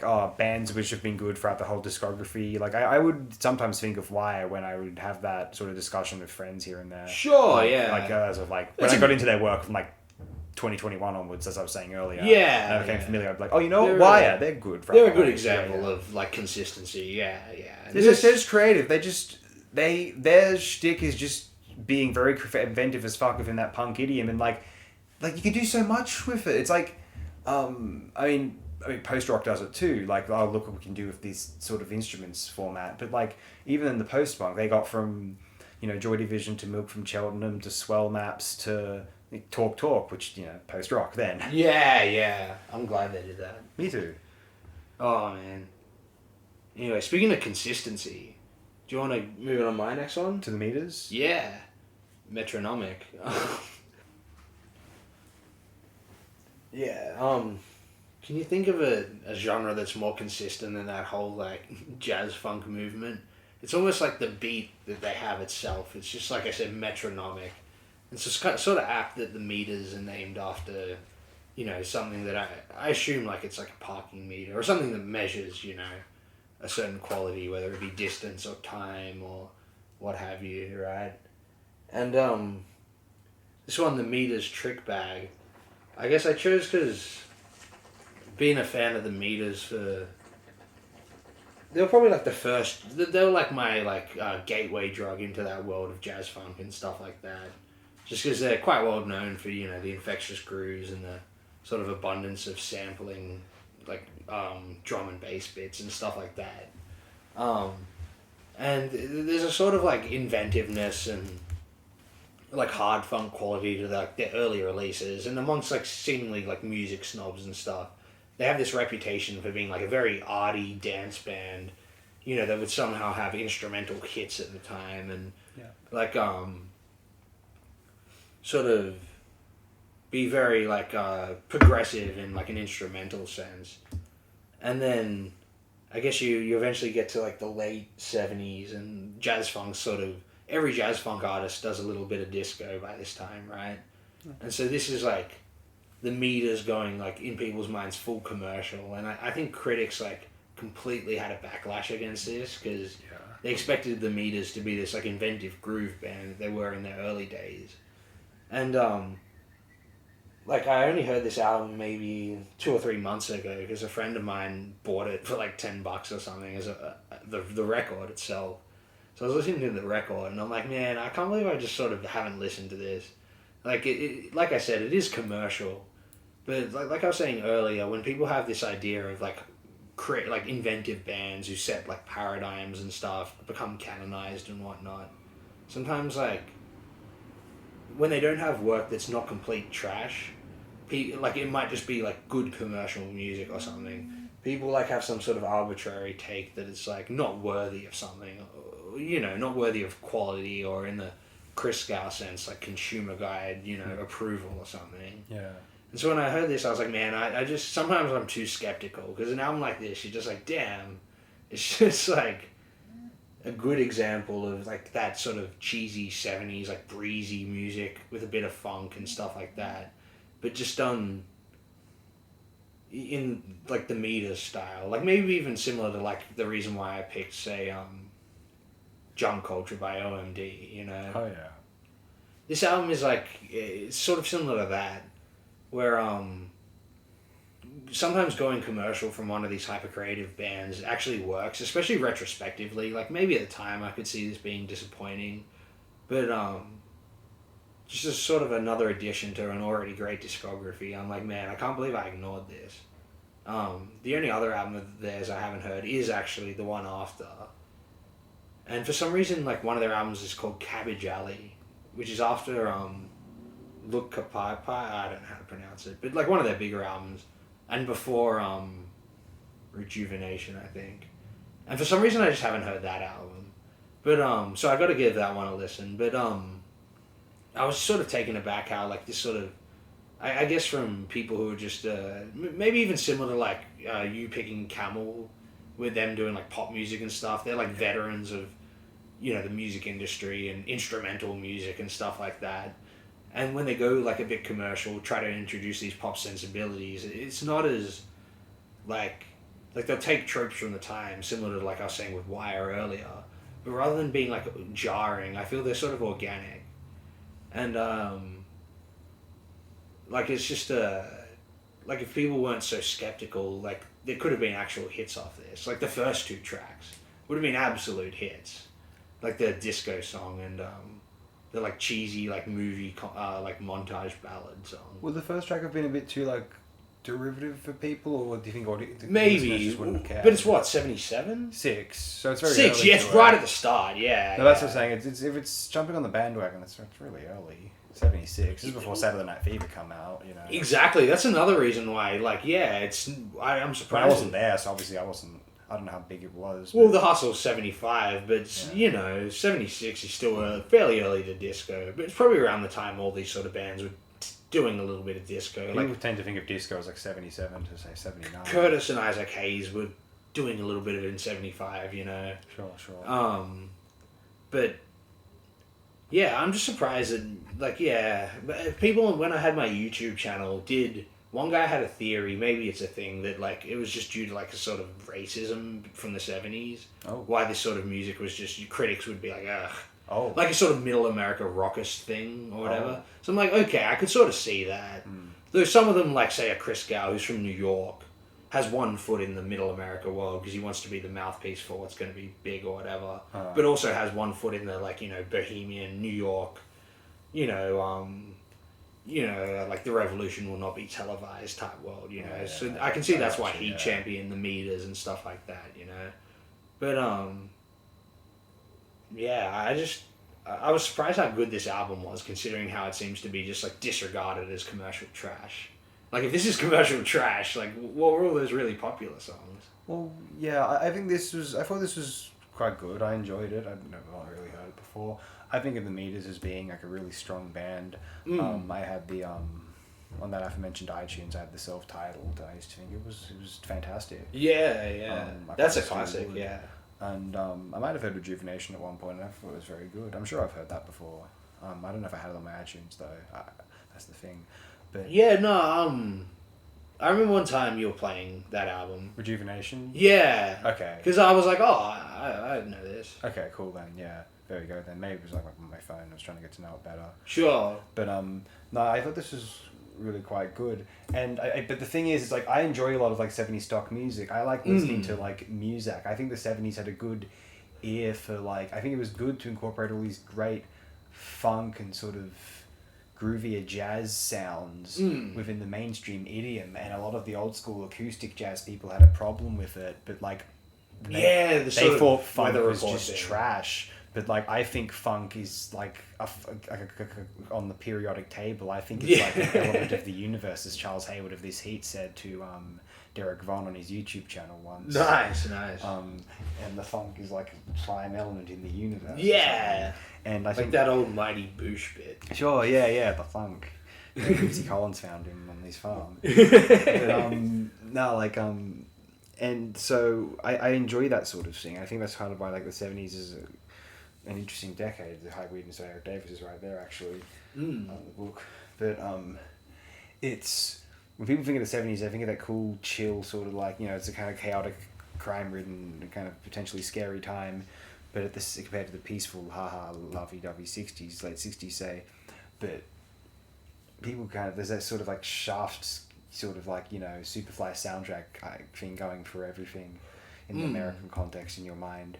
And I think what is really vital about that unique 70s funk sound, distinct from the kind of more cooler, sweater, say, 60s soul sound, is... The sweater 60s, yeah. But it's such a primal, and it's like the R&B equivalent of like punk / new wave. You know what I mean? Yeah, definitely. Before that, I mean, there was garage rock, to be fair. Slash around in rock at that acid time. and prog. Yeah, Because psychedelic soul's kind of like Maybe that's acid more and- like where fusion is, though, like Bitches Brew and like Herbie Hancock, Yeah, that's definitely the hard prog or whatever. Yeah. All those sort of groups. But and Max, but you know so I really like that's why I really like a lot of that cliche 70s music, because it falls into that sort of sonic idiom that I mentioned, and so I enjoy this album naturally. And as I said, I enjoy like the shopping mall music compilations people put up on YouTube. I just Sure. like 70s sounds in general.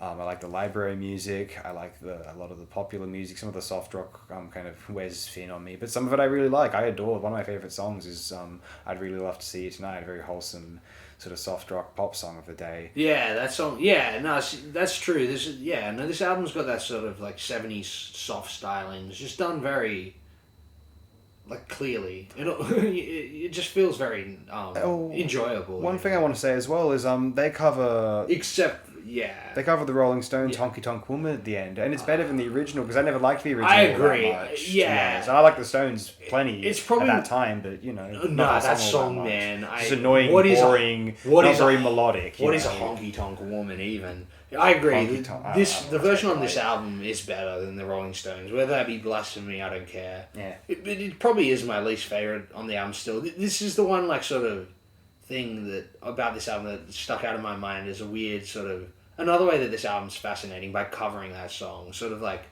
sticks out in music as like a pop culture phenomenon. Because I didn't know this till a few months back. Do you know what the first Rolling Stones hit was?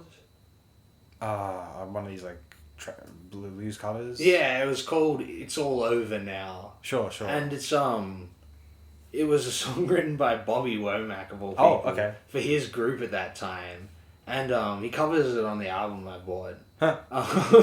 Well, I guess not covers it; it's his song. But the Rolling Stones first get popular off a Bobby Womack written song. Yeah. Like, you know, the way they go through American blues, but then they Yeah. go through like this Baroque period, which is very English and whatnot. Yeah. And somehow that's the period of the Rolling Stones I actually like the weird arrangement Brian Jones era Uh-huh. of things like Sympathy for the Devil. Yeah. Like I forgot to mention actually earlier on Goodbye Jumbo.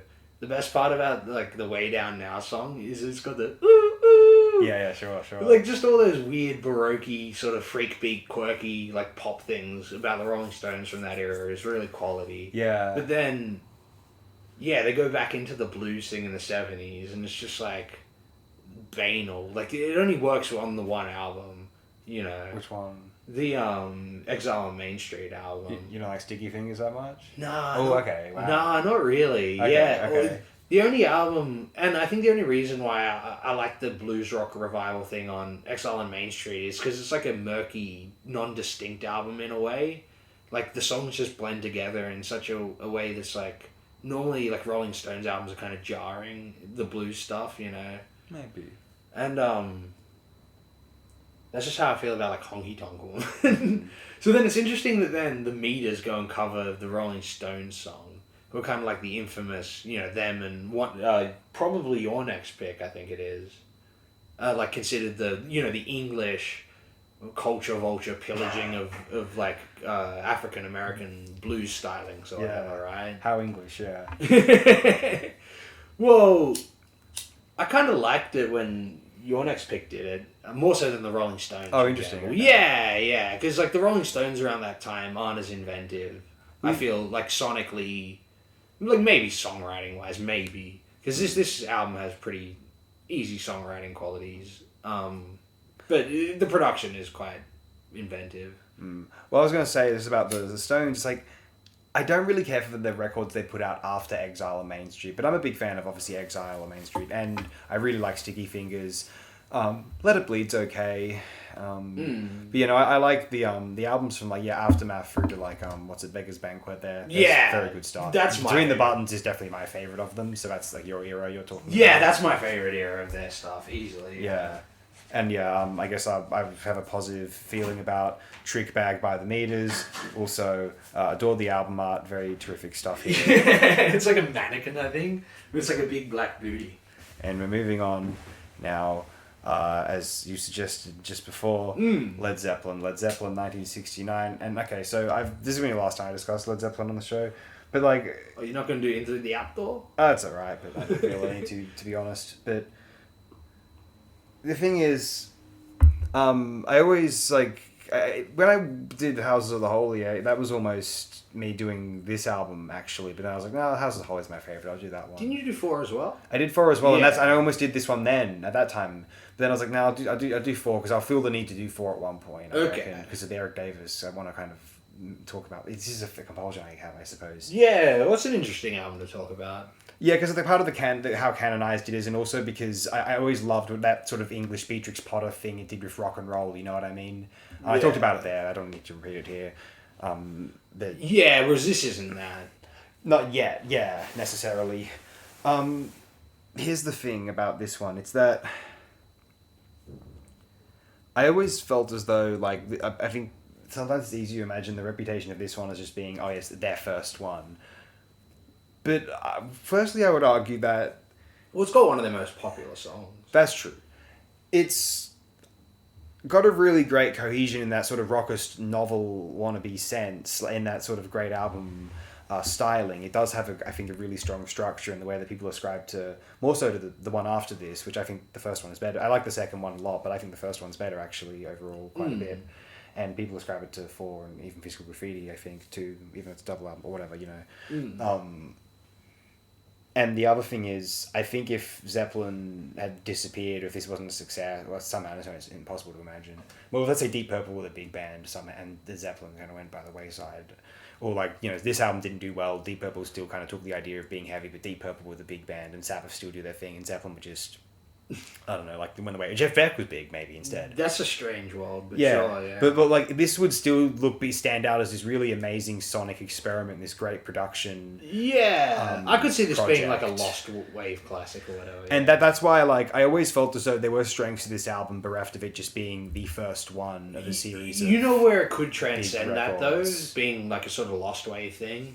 I didn't really realize it. Say, like I mentioned, Dazed and Confused, or alluded to Dazed and Confused. Yeah. I didn't quite realize it till listening to it today, but I can really hear where in 1969, Yes. like, you know how there's an instrumental sort of like freak out during Dazed and Confused. Yes. And there's all these like overdriven blues hammer off and pull offs. Yeah. And it sounds like metal guitar. Yeah. And it might even be the first actual case of like what you think of as heavy metal, the genre, that sort of being used, that overdriven hammer on and pull off blues soloing. Yeah. Because all the other blues, like licks and stuff on this album, are still in that like blues rock, more clean sensibility with this late 60s, early 70s guitar styling. Yeah. Whereas it's not overdriven like it is on Dazed and Confused. Mm-hmm. And I was like, there you go. Like, Dazed and Confused in a way is probably one of the earliest like actual like heavy metal songs, you know? Yeah, yeah. Not proto metal or whatever. Mm-hmm. Even more so than something like Sabbath, the first album, the next year or whatever. Oh yeah.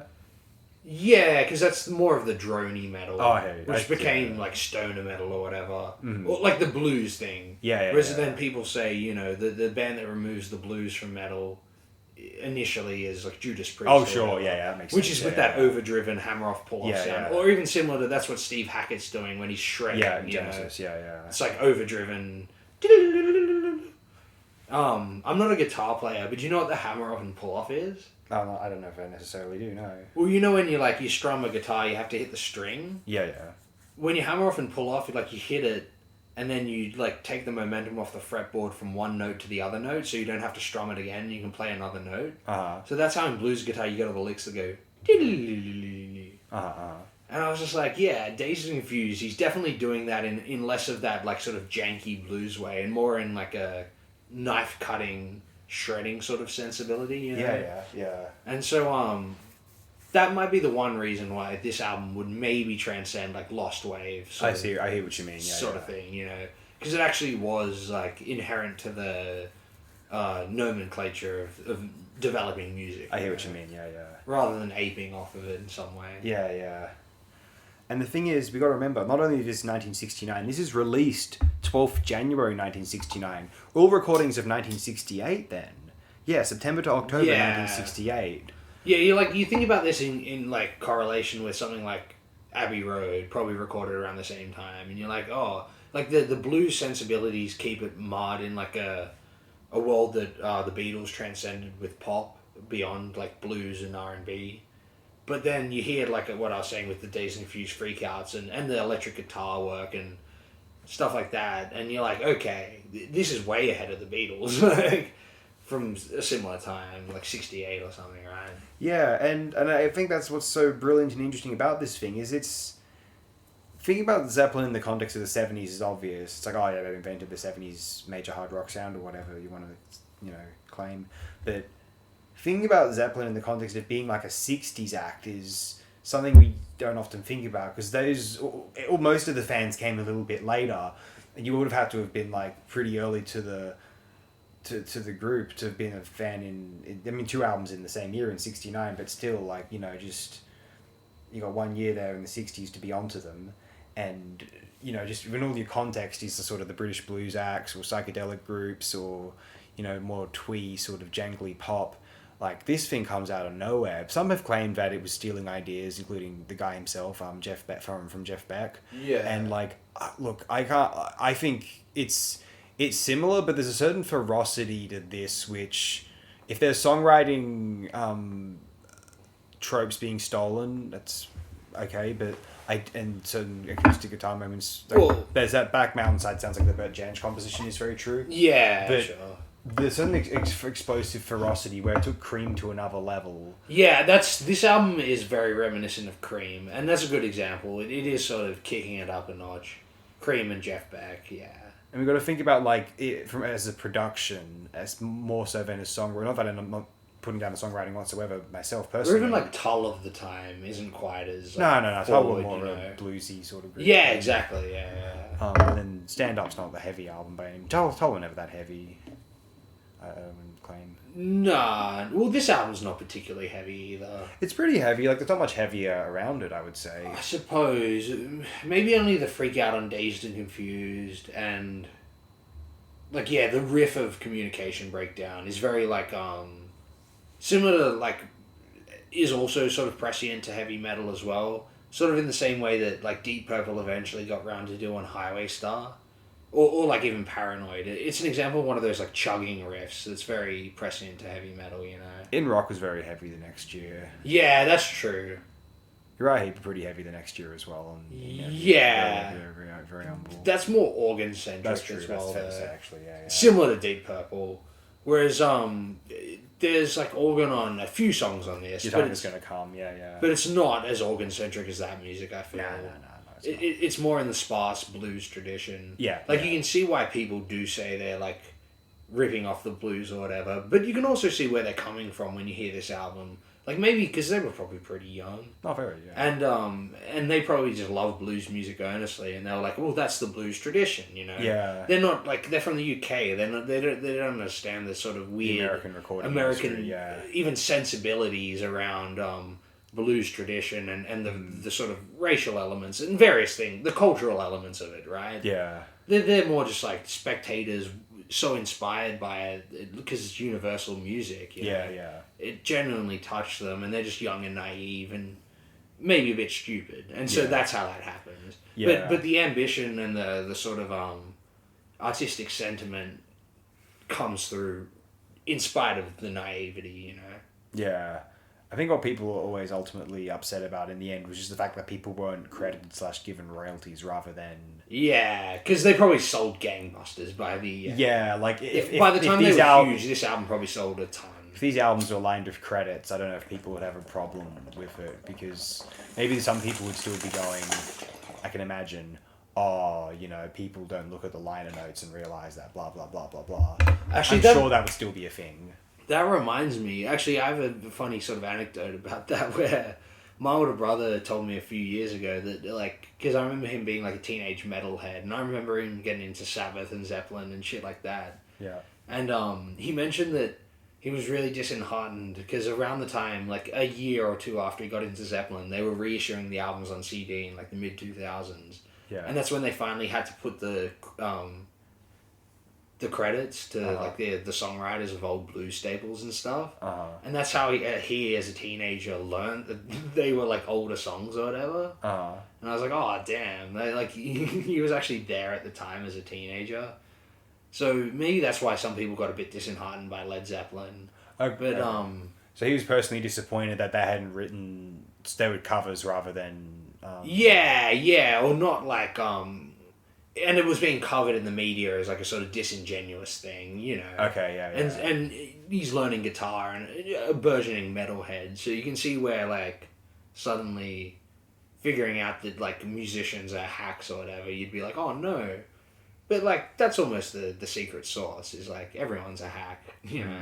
Well, it's close to what you said, where like they weren't aware of the decorum, more or less, seemingly. Yeah. I don't think they were going, wah ha ha ha. No, Even exactly. with Spirit, I think that was just an accident. Well, that's what I mean by everyone's a hack, you know. Like, yeah, you're imperfect, and as long as like what you're trying to actually say comes through, which it does on this album, then I feel it's warranted. Yeah, no, I this is one I've listened to a lot, and like other than like House of the Holy is my favorite. Four is my other favorite, and then other than those two, this is the one I'd go to. I think it's a blast from start to finish. Like the first two tracks are probably the tracks I like the least, but they're fine. Plus, this album has the ultimate drinking game attached to it. Every time Robert Plant says "baby," you have to take a shot. Oh, you're gonna be done by the second track. You'd end up plastered. Yeah. Like, the amount of times he goes, "Oh yeah, my baby."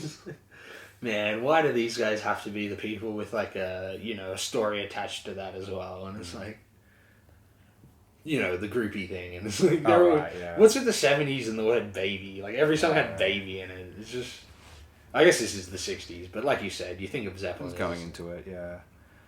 But like, I think You Shook Me is when like, a lot of genius really starts to arise in particular. Then obviously Dazed and Confused. I really like Your Time Is Gonna Come. I didn't know that You Shook Me song. Did AC/DC, they just ripped it off.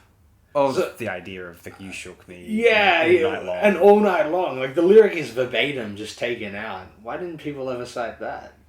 Because it was just an established thing at the time. I don't know. Yeah, I rock guess music and history. I don't know. And I think Your Time Is Going to Come after that. I think that Black Mountain Side is very pretty, even though it was stolen from Bert Jansch. Communication Breakdown is glorious. I absolutely love that one, actually. Yeah. And I Can't Quit You Baby is very strong. How many more times, like the first major glorious Zeppelin masterpiece epic, afterward we'd have like Since I've Been Loving You and Battle of Evermore, When the Levee Breaks, Song Remains the Same, Rain Song, and what was it too? Kashmir and In the Light, 10 Years Gone, Achilles' Last Stand, and the first of them, maybe arguably Dazed and Confused is the first of them, but really actually the first of them is How Many More Times. And that's one of the best songs. That's the best song on the album. That's one of the best ones they ever did. There are plagiarism accusations, like Howlin' Wolf the Hunter and a couple of, I think there's 2 songs that people say it was from, and they had the credit later, sadly, and all that. But I also think that the rest of the discography overshadows it a little bit. Not that there was not great stuff later in the discography, but I think Presence in particular is my 4th favourite, so I'm a big fan of that one, as I've said before here and maybe elsewhere. But this is the one where I feel as though, not just as Zeppelin's first one, it's like, no, this is just a great record, period. And the second one is too many just basic riff tracks for me. And even if the riffs are good, Zeppelin 2 is just like, all those tracks have that same formula, you know what I mean? Yeah. Even if they're all good riffs on their own, it's the one that's the most like Triple M sort of. It's like the most boring, least interesting side of Zeppelin for me, even though I think it's quite good. Other than In Through the Outdoor, Zeppelin 2 is the one I'm going to go to the least. And that was, some people's minds, that's the classic, that's the best one, but I'm not going to agree with that myself, I've got to say. But anyway, I'm not sure if I have much else to share about this. I guess I just wanted to... How dare you say that about Eric Davis? I think I don't know, he said like 2 and Physical Graffiti, one of them was his favourite. I thought he said 3. Maybe I'm confusing him with someone else. I was saying 2, not 3. Oh, sorry. No, definitely I wasn't referring to 3. I thought you said 3 is like an eclectic favourite or something, but you meant 2 was more like the populist favourite. Yeah, that's what I said. I was just talking about 2. Sorry, I thought you said 3 and then on the end. Okay, no, excuse me. But yeah, like I do think this stands on its own as like a great singular. Because correct me if I'm wrong, but like you said, Presence, you're a bit of a fan. Yeah. It seems like Presence, the Zeppelin fans who like Presence are like similar to Houses of the Holy, or like the sort of actual Zeppelin fans, as opposed to say the populist fans. seemingly. And correct me if I'm wrong, but it seems like that's the way with 3 as well. Like 3's a bit of the like dark horse choice where people are like, that's the genius one. Well, yeah, it's interesting like that. How yeah, I mean, you could tell a lot about a fan of the group by like which one is their favorite of the 7 there. If someone said it was the first one, they're like, nah, you got to go back to the pure stuff. If someone said it's the second one, it's just like, oh yeah, there's some boring like, Triple M sort of like, just, oh, here's the rock and roll sort of like, yeah, whatever. Yeah, Dad Rock should be reclassified as Triple M as the genre name. Yeah. And then the Zeppelin 3 fans are the ones who are like, yeah, that's the genius one. They're the ones who must think that they're like actually truly genius songwriters, and that like there shouldn't have been a Zeppelin 4. Like 3 should have been the one, you know. And then you guys, you know, your reception to it led to 4 and blah. I don't know. Right. The people who like 4 the I best. swear Eric Davis said that. I swear I remember reading that. Well, that's the band. 4 was influenced by the reception to 3. That's true, and Eric Davis probably mentioned that. Yeah. Okay. In the his 4, his piece about 4. But and then people who think 4's the best, they're probably just like, oh, they're probably just of the mind of like, oh, well, you know, I just think that's the best one. I agree with the consensus. That's their sound, you know. Similar to Sgt. Pepper's fans. And then Houses of Holy fans is, I guess, people like myself who like the more creative, eclectic, vaguely prog side of Zeppelin. Yeah, prog art rock sort of. Yeah. Physical Graffiti fans are probably just the people who just want the most of it. They don't care if it's Zeppelin, and they just want the most of Zeppelin, and that's Physical Graffiti. Yeah. I've heard people say that, actually, on the internet before, frankly. And Presence, I don't know if how many people would say Presence is their favourite. I know someone on Sea Tranquility said it was their favourite because they're more of like a heavy metal guy than a Zeppelin guy, like a Sabbath guy than a Zeppelin guy, and they thought Presence was the heaviest, which might be very true, actually. So not many people are going to say Presence, but I think it's more about the Presence fans. It's not that they say Presence is their favourite, but they say it's like one of the best ones, and that people who thought it was like a lesser one. Like, I'd rather listen to Presence. I don't have anything against Physical Graffiti, but like, you know, it's a double album. Like, I'd rather listen to just 40 minutes of quality music on Presence, you know, and it is Zeppelin at their heaviest, arguably, so it's interesting like that. Yeah. Sharp contrast to the light-hearted soft rock barroom boogie of stylings of In Through the Outdoor, which is decent, but it's not what you'd prefer. I just didn't quite, because I also with people who think that one's the best are just weird contrarians. I've heard someone say that on the internet. They must just not be a Zeppelin fan so much. Which, okay, that's their thing.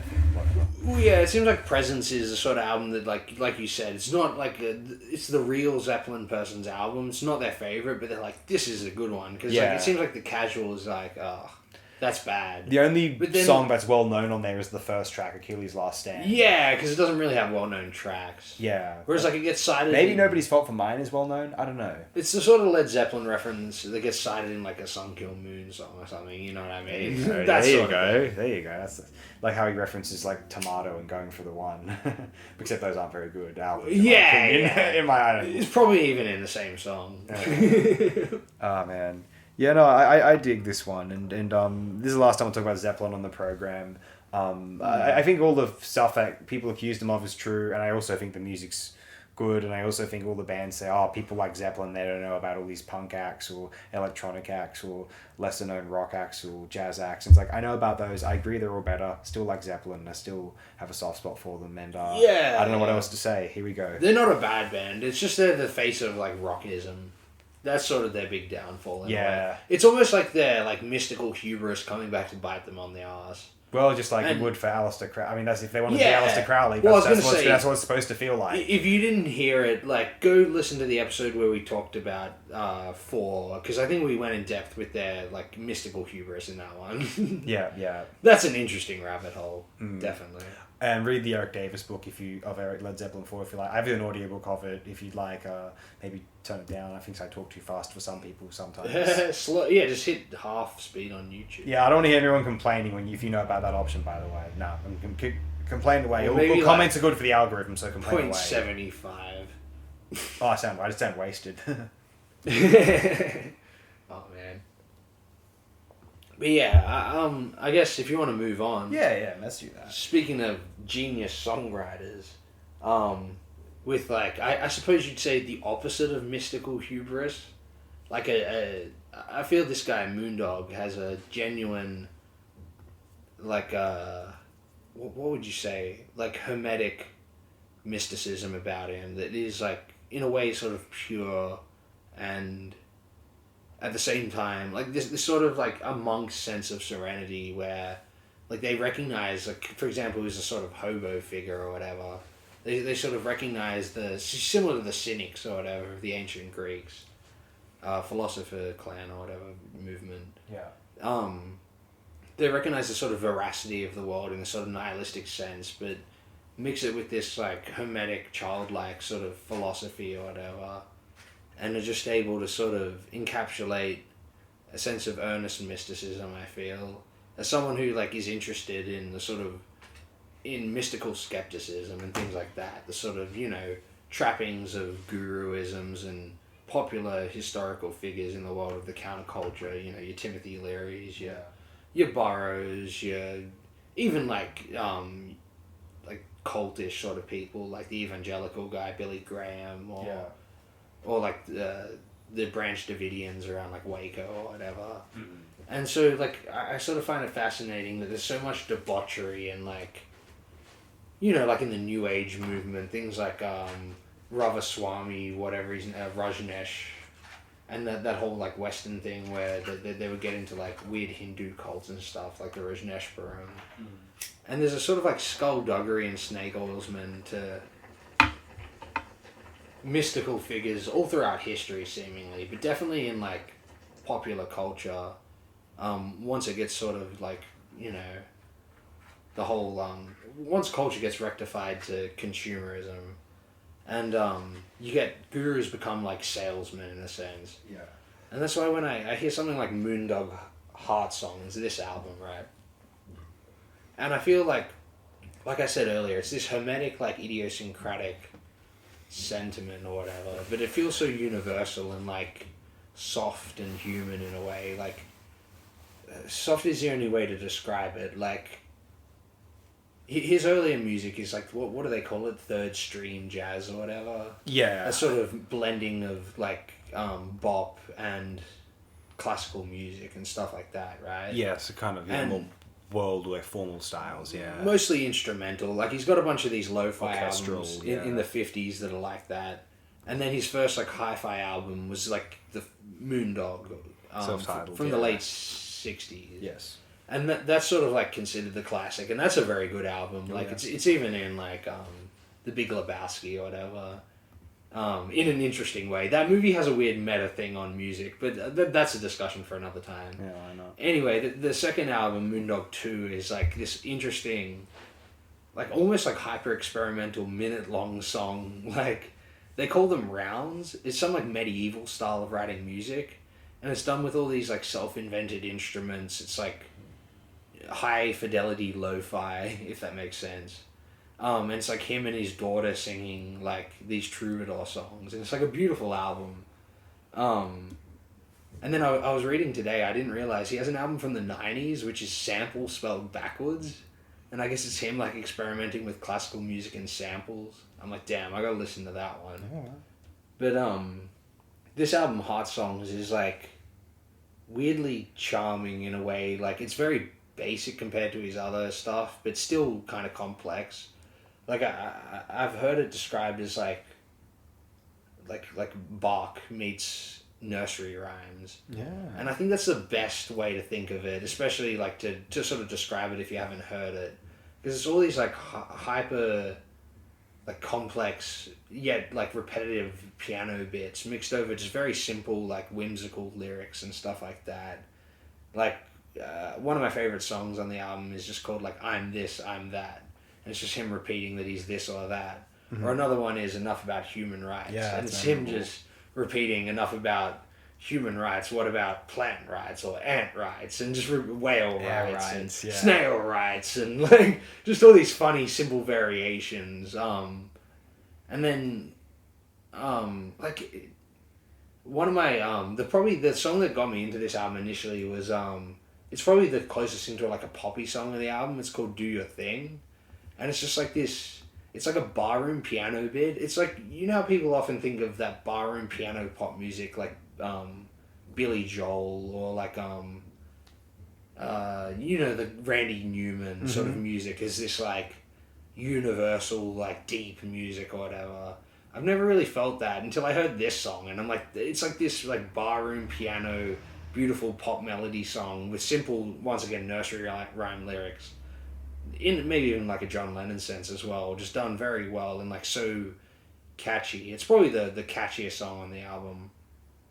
But then all the other ones are like, just like I was thinking about it, listening to it recently, just before putting it on the album. For a pick. It's like earnest like children's music. Like as someone who at some point in my life wants to earnestly like contribute to like the canon of children's literature and stuff like that, I feel this is like something that really inspires me to do that, because it's like I've always felt things like the Wiggles, I've probably even mentioned it on this show, is like kind of condescending to children, like kids music and kids bop and all this stuff. Of course. And I can see why kids wouldn't like Charlie Parker or Herbie Hancock or something. They probably would like Herbie Hancock, actually. Headhunters. But like kids wouldn't like hyper adult experimental music or even adult pop music that's, a bit more arty or whatever.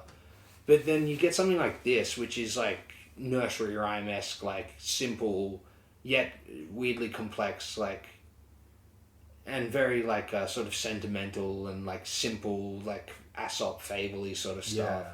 But it feels like it's done, like I was alluding to earlier, in the case of gurus or hermetic, sort of people significant to the contribution of like mystical, or like spiritual, religious, artistic thought in like the human condition.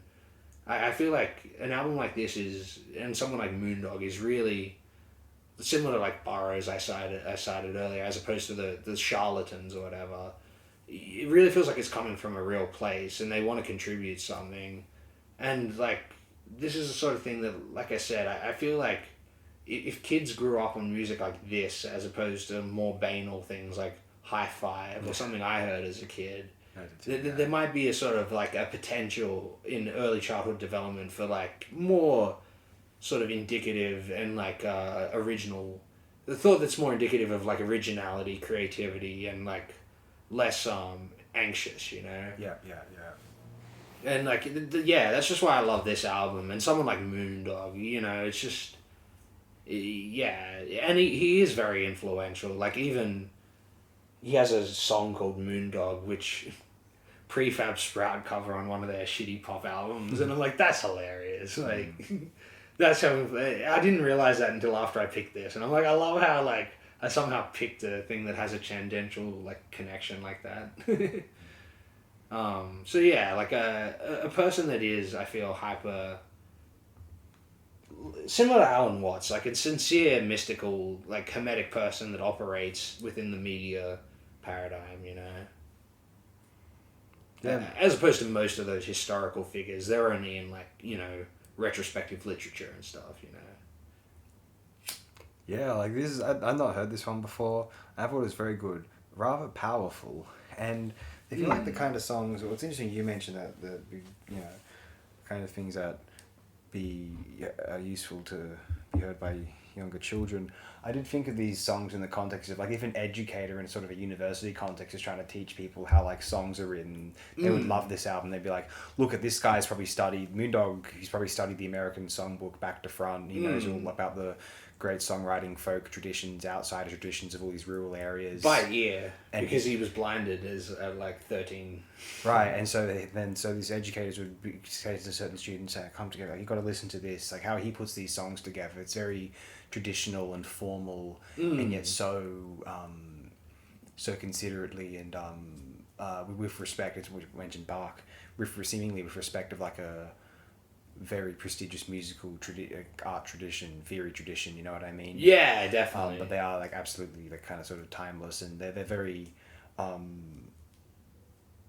they're composed with a certain formality in mind, but they're also, but the ultimate intent, the gravity of it all is completely universally accessible,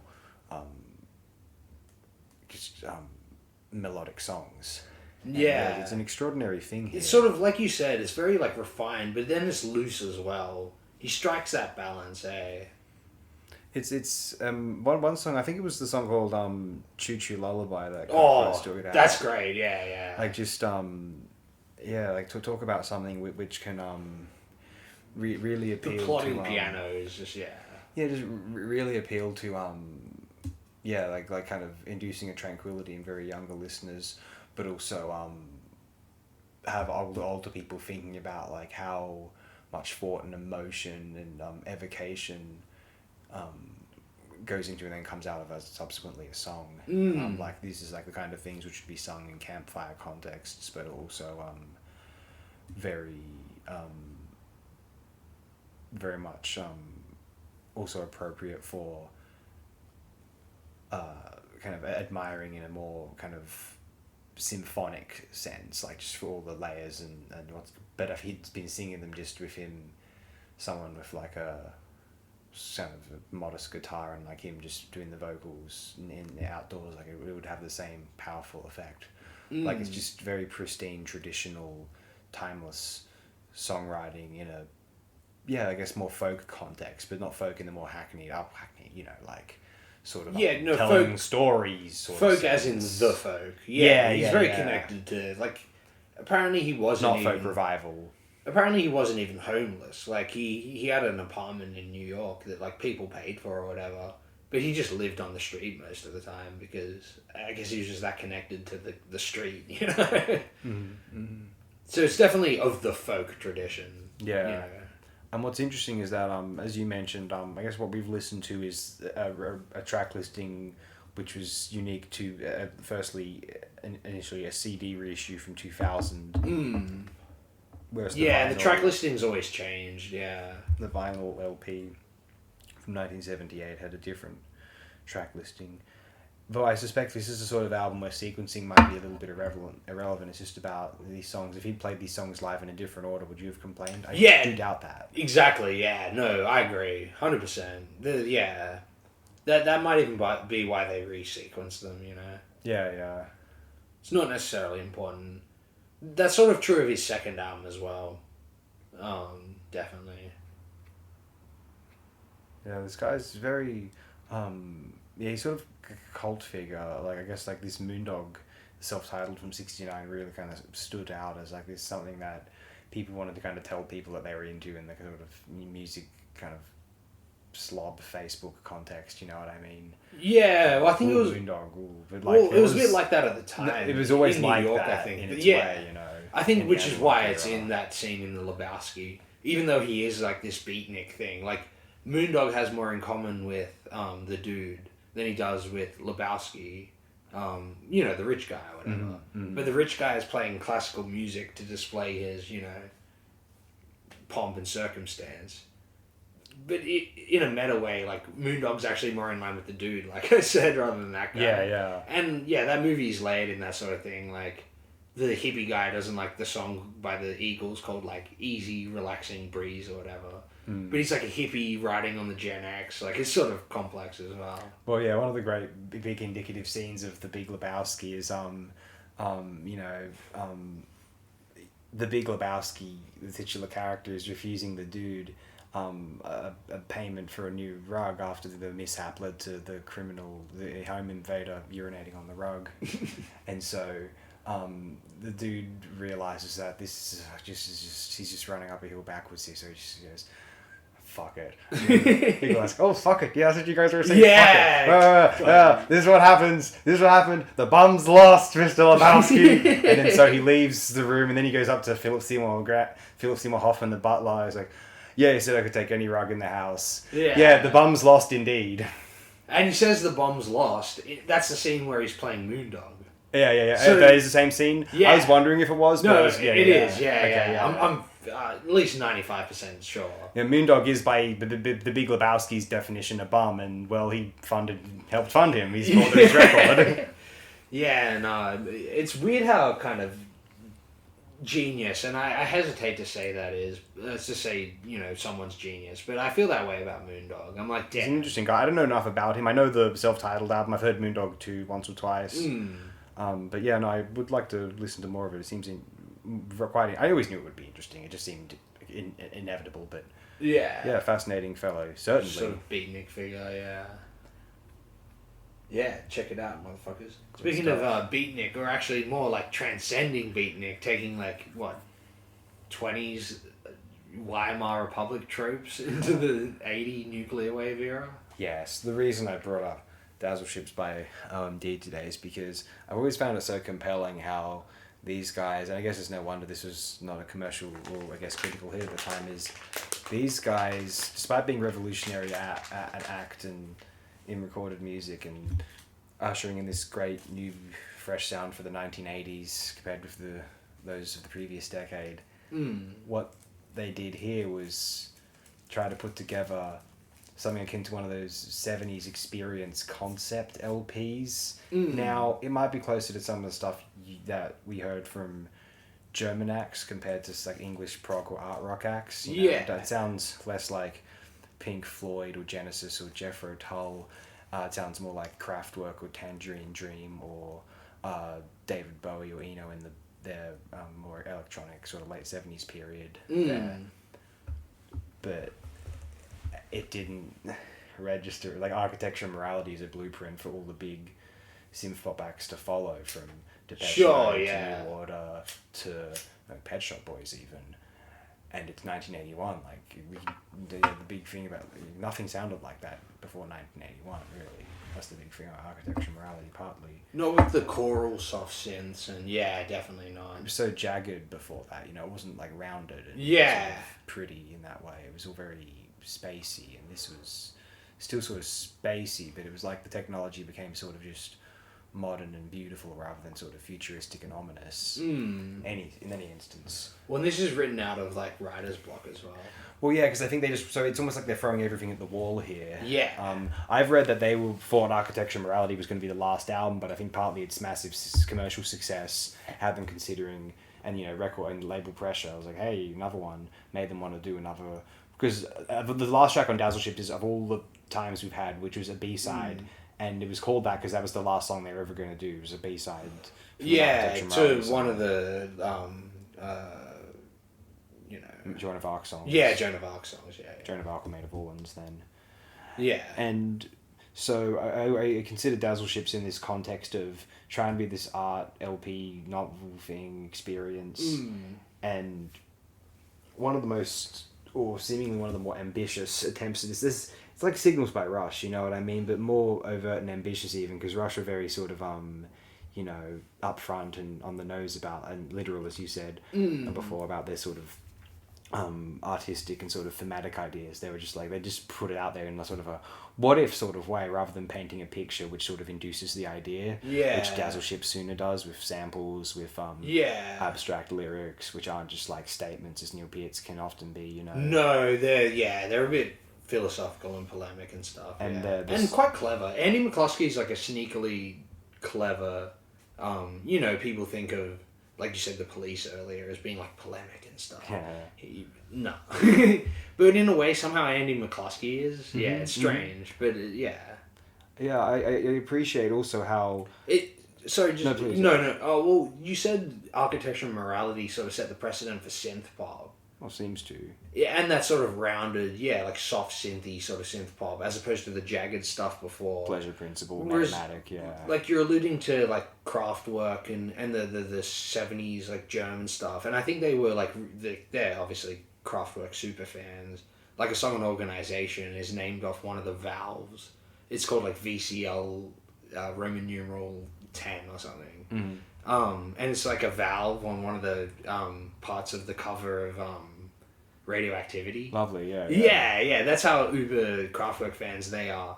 And this album, they go away from Architecture and Morality's soft sound, and I think the best case of that is the song This Is Helena, which is like just like angular post-punk guitar, right? Repetitive with like a metronomic beat, and then like a sample out of like, the radio that's all over this album. But then, like, listening to this album recently, I think I figured out the whole genius of that jagged cut and paste and the new, more experimental direction they went, right? Is when, like, the horns kick in. Like, a mariachi horn probably recorded off the radio suddenly cuts into that, but it's not fluid. It cuts in a sort of like tape sense, but it works so well because it's not fluid. It's almost in the, like Jay Dilla, for example, that hip hop producer. Yeah, yeah. Every single like music Pro Tool thing now has like a thing called like quantized beats or like humanized beats, which is a thing that like he invented where how synth pop is very mechanical at some point. Yeah. And because that's drum sequences, so it happens like perfectly on the beat. But when you humanize the beat, it's more like when a funk drum or someone's playing it, and it's in a particular groove where it comes in to the other instruments, not right on the beat every time, like a mechanical synth thing. Yeah. And this does that with the sample of like a mariachi horn, right? And so it's just like, it's where they sort of, rather than keep going down the architecture and morality 2 sort of line, they sort of kept inventing music, perhaps out of writer's block or something.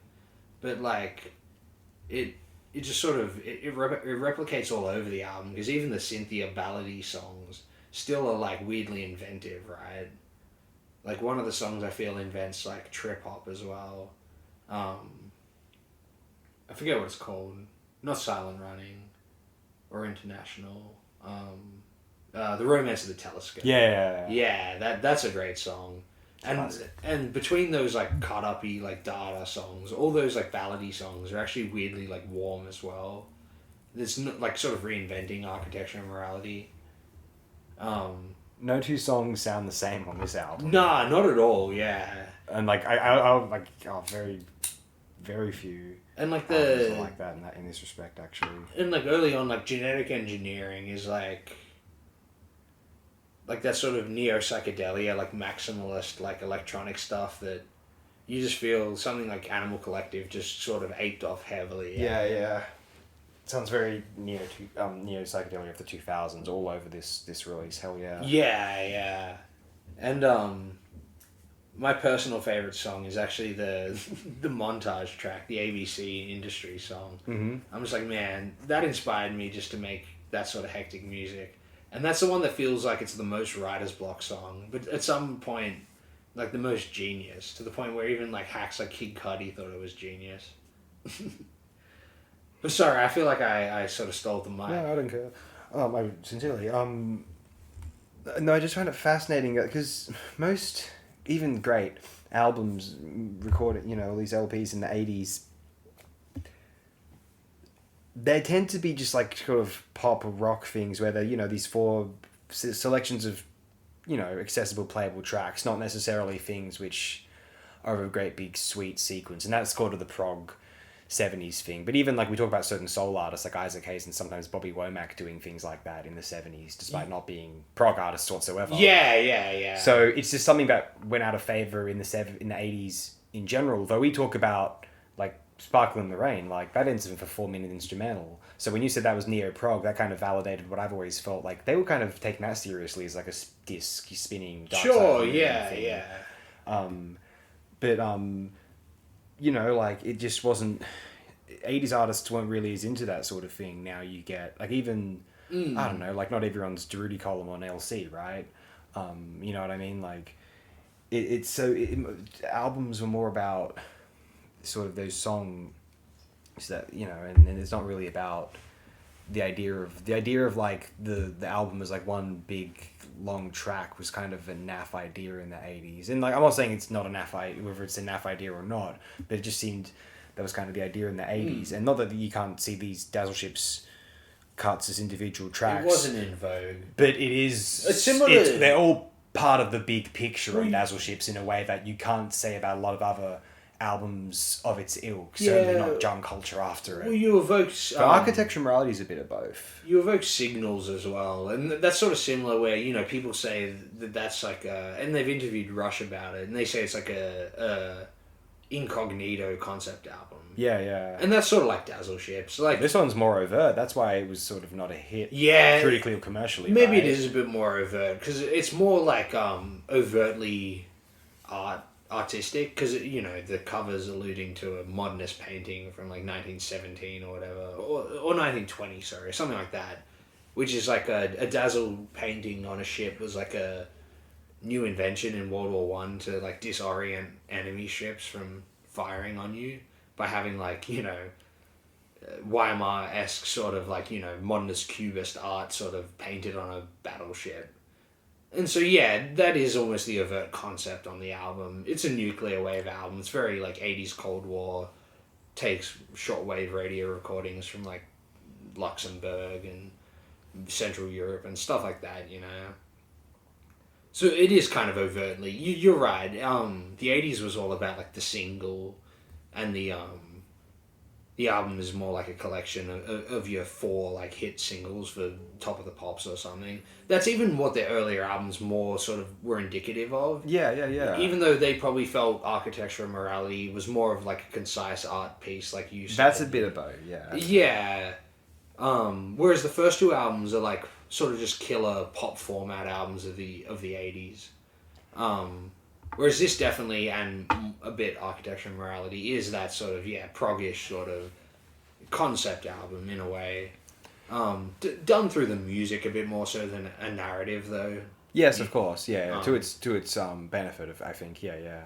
Even though the lyrics do allude to, you know, conceptual things, it's a bit more sort of cryptic, maybe in a White Album sense, as opposed to prog. It's a bit more like the White Album, perhaps, yeah. Yeah, White Album I didn't think of double albums, but that's a good point. Yeah. Yeah, I mean more conceptually. Yeah. A bit more overt than the White Album. That's a bit more like purely postmodernist, whereas this is modernist, Vague, yeah. you know. Polemic and sort of, you know, still the way it, effective as pop music, because it's still emotional and stuff. It can blend art and pop in a very neat way. But I can understand why, like, it didn't have the hits that you need for like 4 songs on Top of the Pops or whatever. Yeah, the only track I can think of being a single off of here is 2, sorry. Telegram maybe, Yeah. and Radio Raves. Yeah. I don't know if they would have made a splash necessarily, but those are the 2 most accessible songs on the album to my ears. Yeah, and definitely Telegraph. That's like pure, just sort of like dance pop. Like, you know, it's, you know, it's reminiscent of. I didn't realize that till I really like listened to it recently, when you were playing it in preparation for the episode. It's very similar to the song off the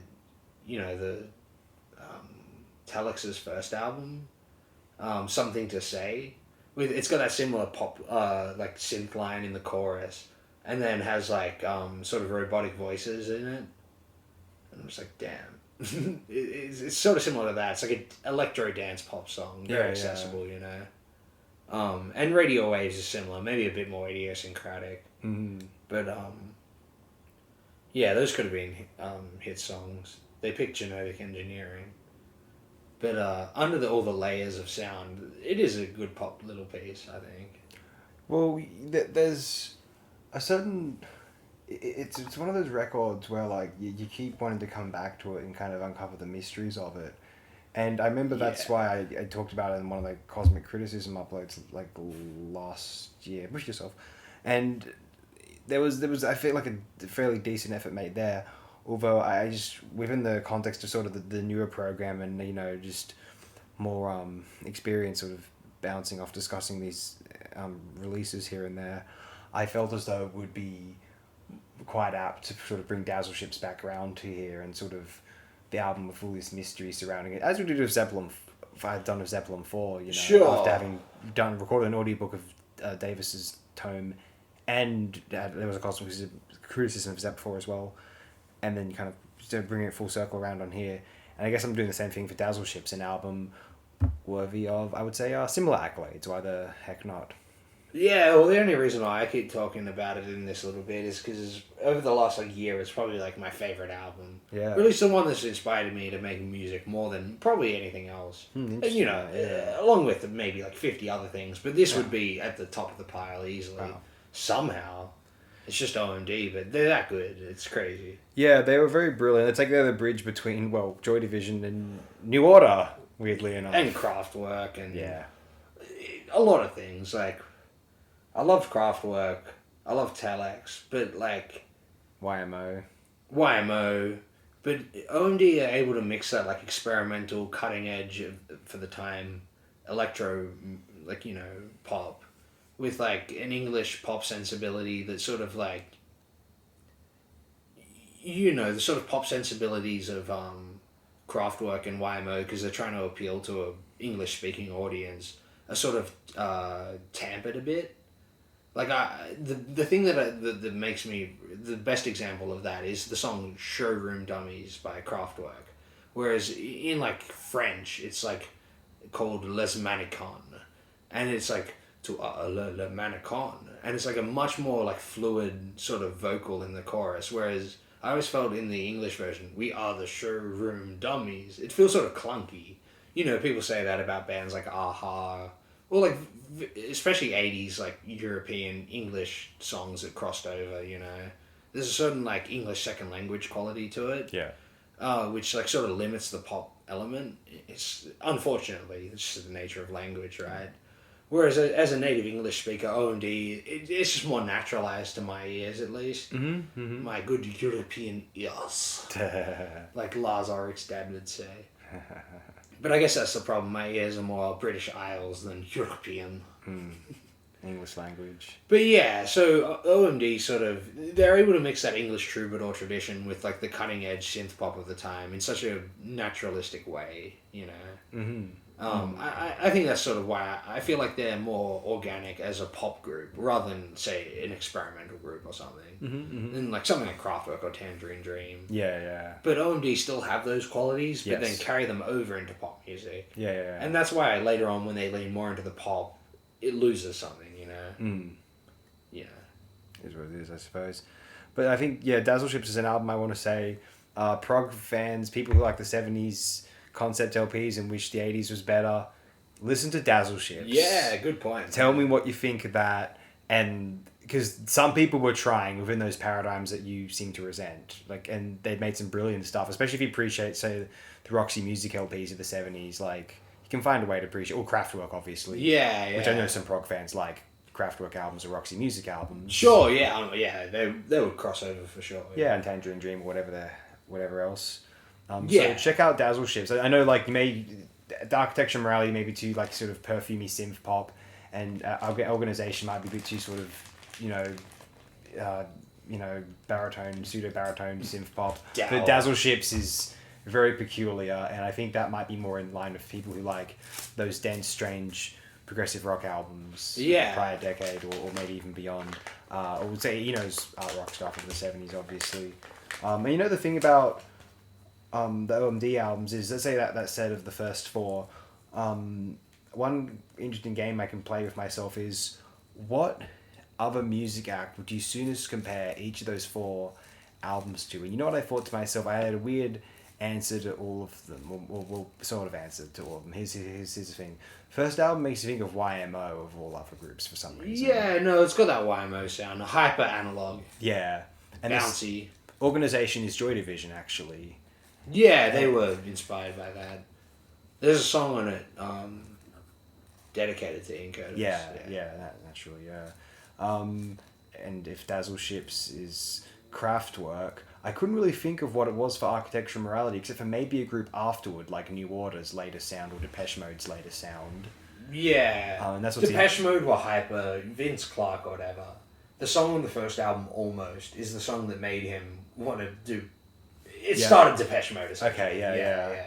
So that's the thing, I'm talking about Dazzle Ships, so that's the kind of interesting thing about A&M, is how, I can't really think of who to compare it to, except for acts that came later. Just because it's such a specific take on the synth pop sonic, I think. What year is Vienna? 80. So it's even before? No. Vienna, Architectural Morality was 81. Yeah, and Vienna was 80. No, that's what I mean. Vienna's before. Yeah. That's the sorry. closest other thing I could think of. Fair enough. That album's a bit too just Rage and Eden, actually, yeah. But that's getting to that similar place, maybe. Yeah. But the thing about, I felt there was a certain sparseness and sort of sterility to the Vienna record, which maybe it's the songwriting more than the production, but and if that's the case, it's songwriting that isn't conducive to Connie Plank's. No, architecture definitely experiments. pops. I'm just thinking more in the choral sound. I understand where you're coming from. To be Yeah, honest. yeah, the soft synth choral stuff. Yeah, yeah. It didn't come to my mind immediately, but I can't really argue against you bringing it up there. I will say, yeah. Yeah, that's my Toy Con Dazzle ships. Yeah, I'm happy to have brought it up here. Things feel full classic. circle. It's a masterpiece. It's one of the great albums of the 80s and maybe of all time. It's aged.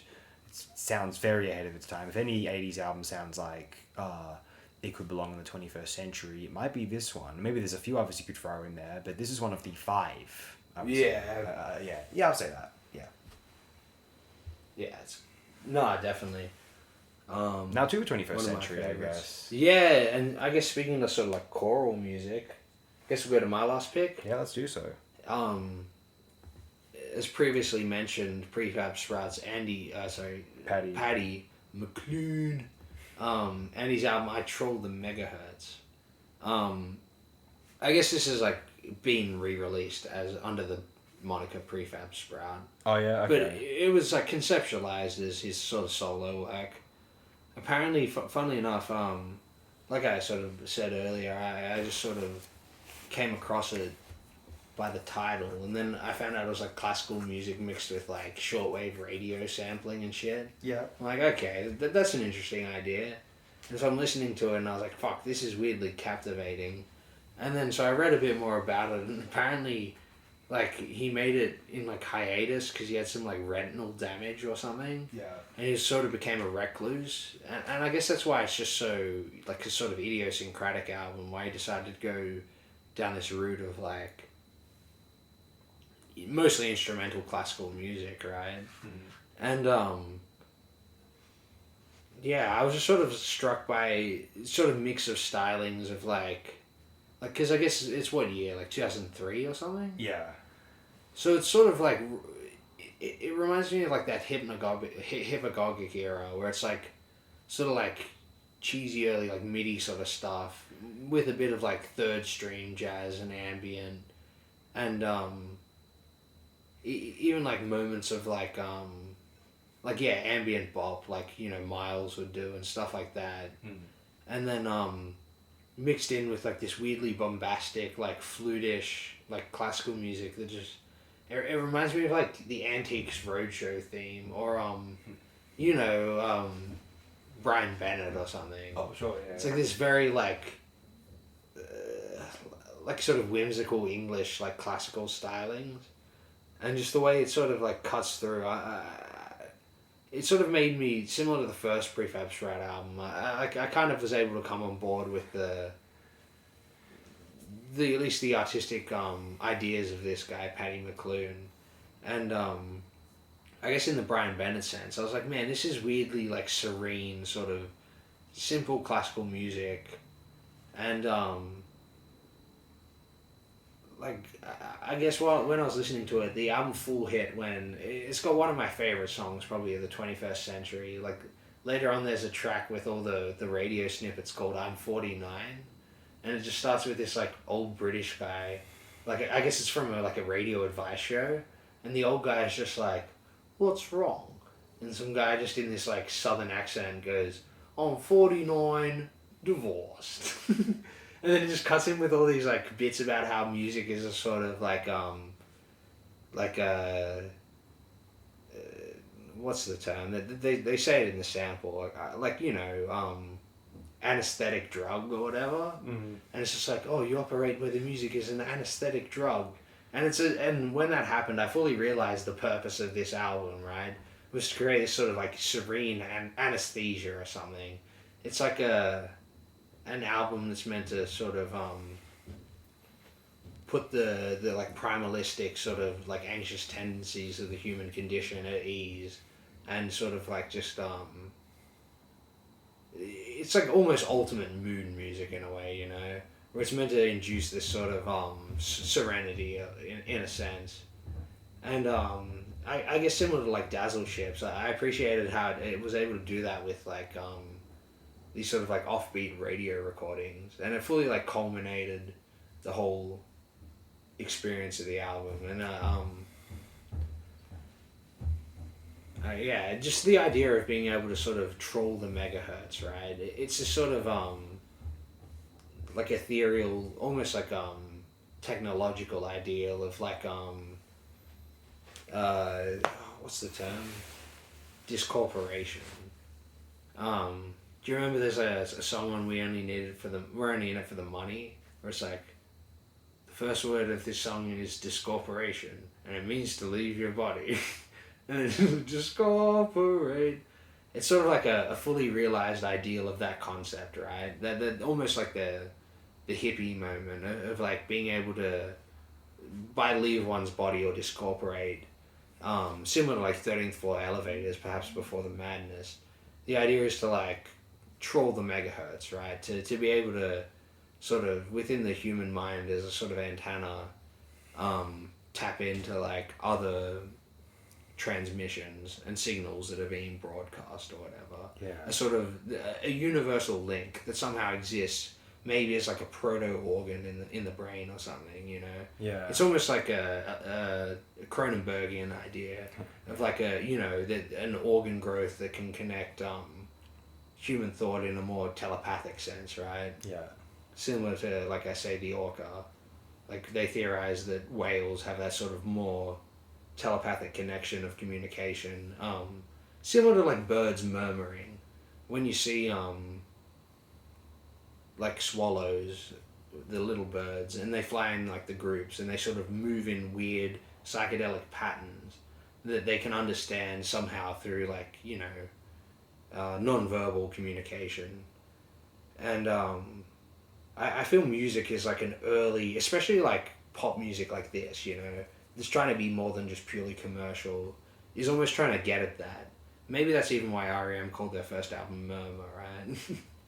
Even though that is pop music. But,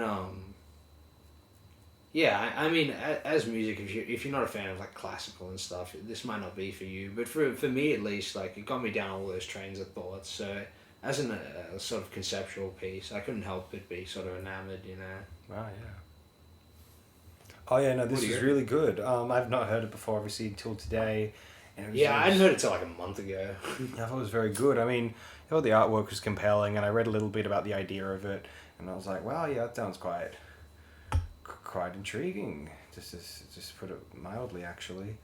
And listening to it, God, it starts off with this harrowing woman narration. I assume he must have gotten it from a radio based on the context. Like, in the day, like Mum said that Dad's, Dad doesn't love us. He just doesn't want to live with us anymore. Yeah. Like, my goodness, it's like something out of Blue Jam or like those creepy Delia Derbyshire experiments that didn't get released till later. Yeah. Was it Delia Derbyshire or Daphne Oram, one of those radiophonic ladies? Sure, but I definitely get what you mean by Blue Jam. Yeah, definitely. And it's one of these things where it's amazing how one of these like sort of singer-songwriters, fisty pop chaps started to get into like not quite music concrete, but like kind of samples, soundscapes. It's like very fascinating. This is the kind of thing that like younger people with Aphex Twins generation will be doing. Yeah, But he's having a stab at it.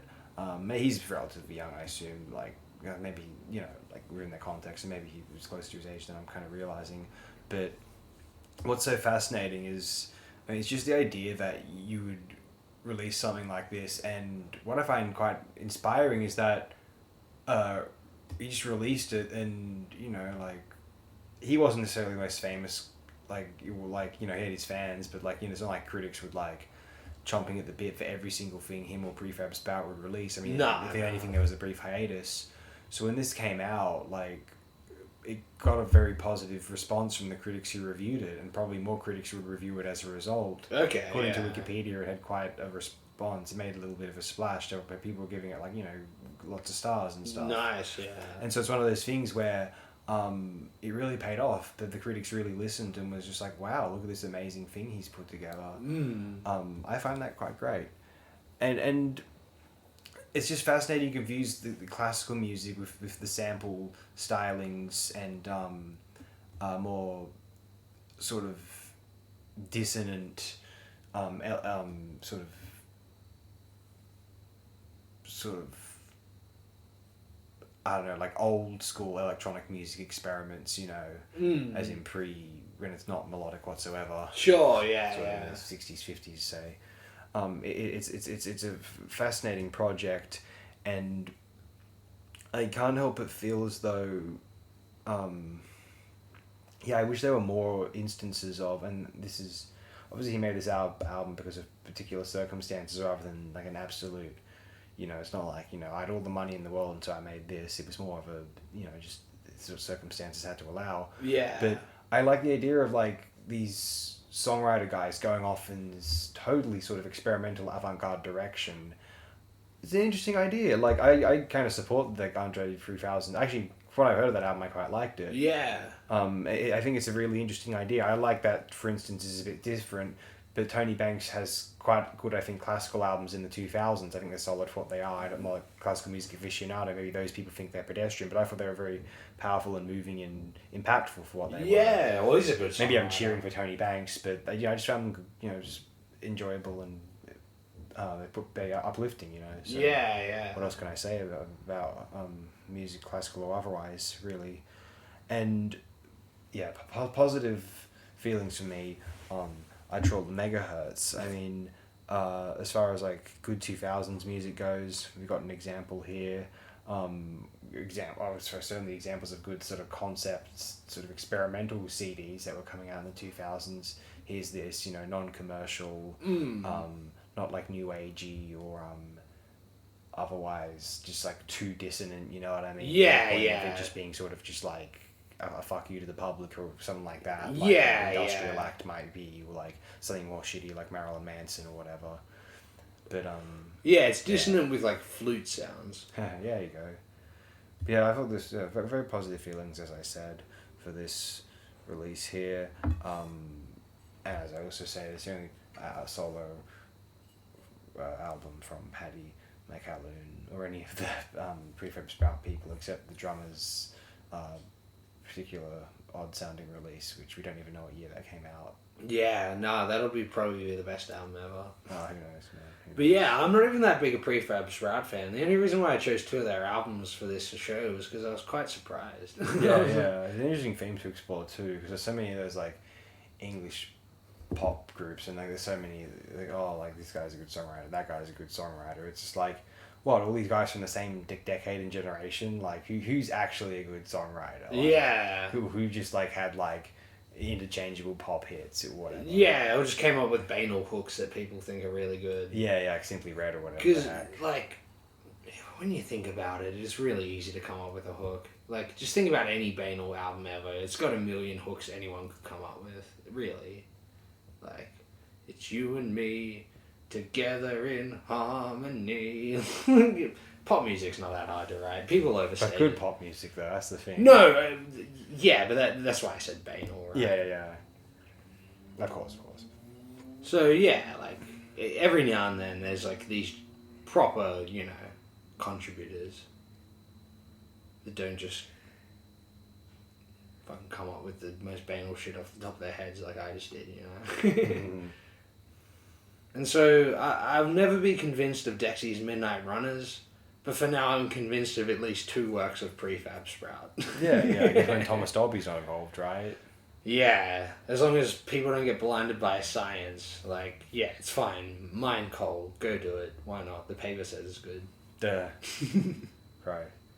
But no, like, it's good stuff we've got here. I thought it was a good lineup of releases here on the Mandala today. I hope anyone who was listening, if anyone, was enjoying what they heard, and I hope more so that you get enjoyment out of the records if you go and listen to them.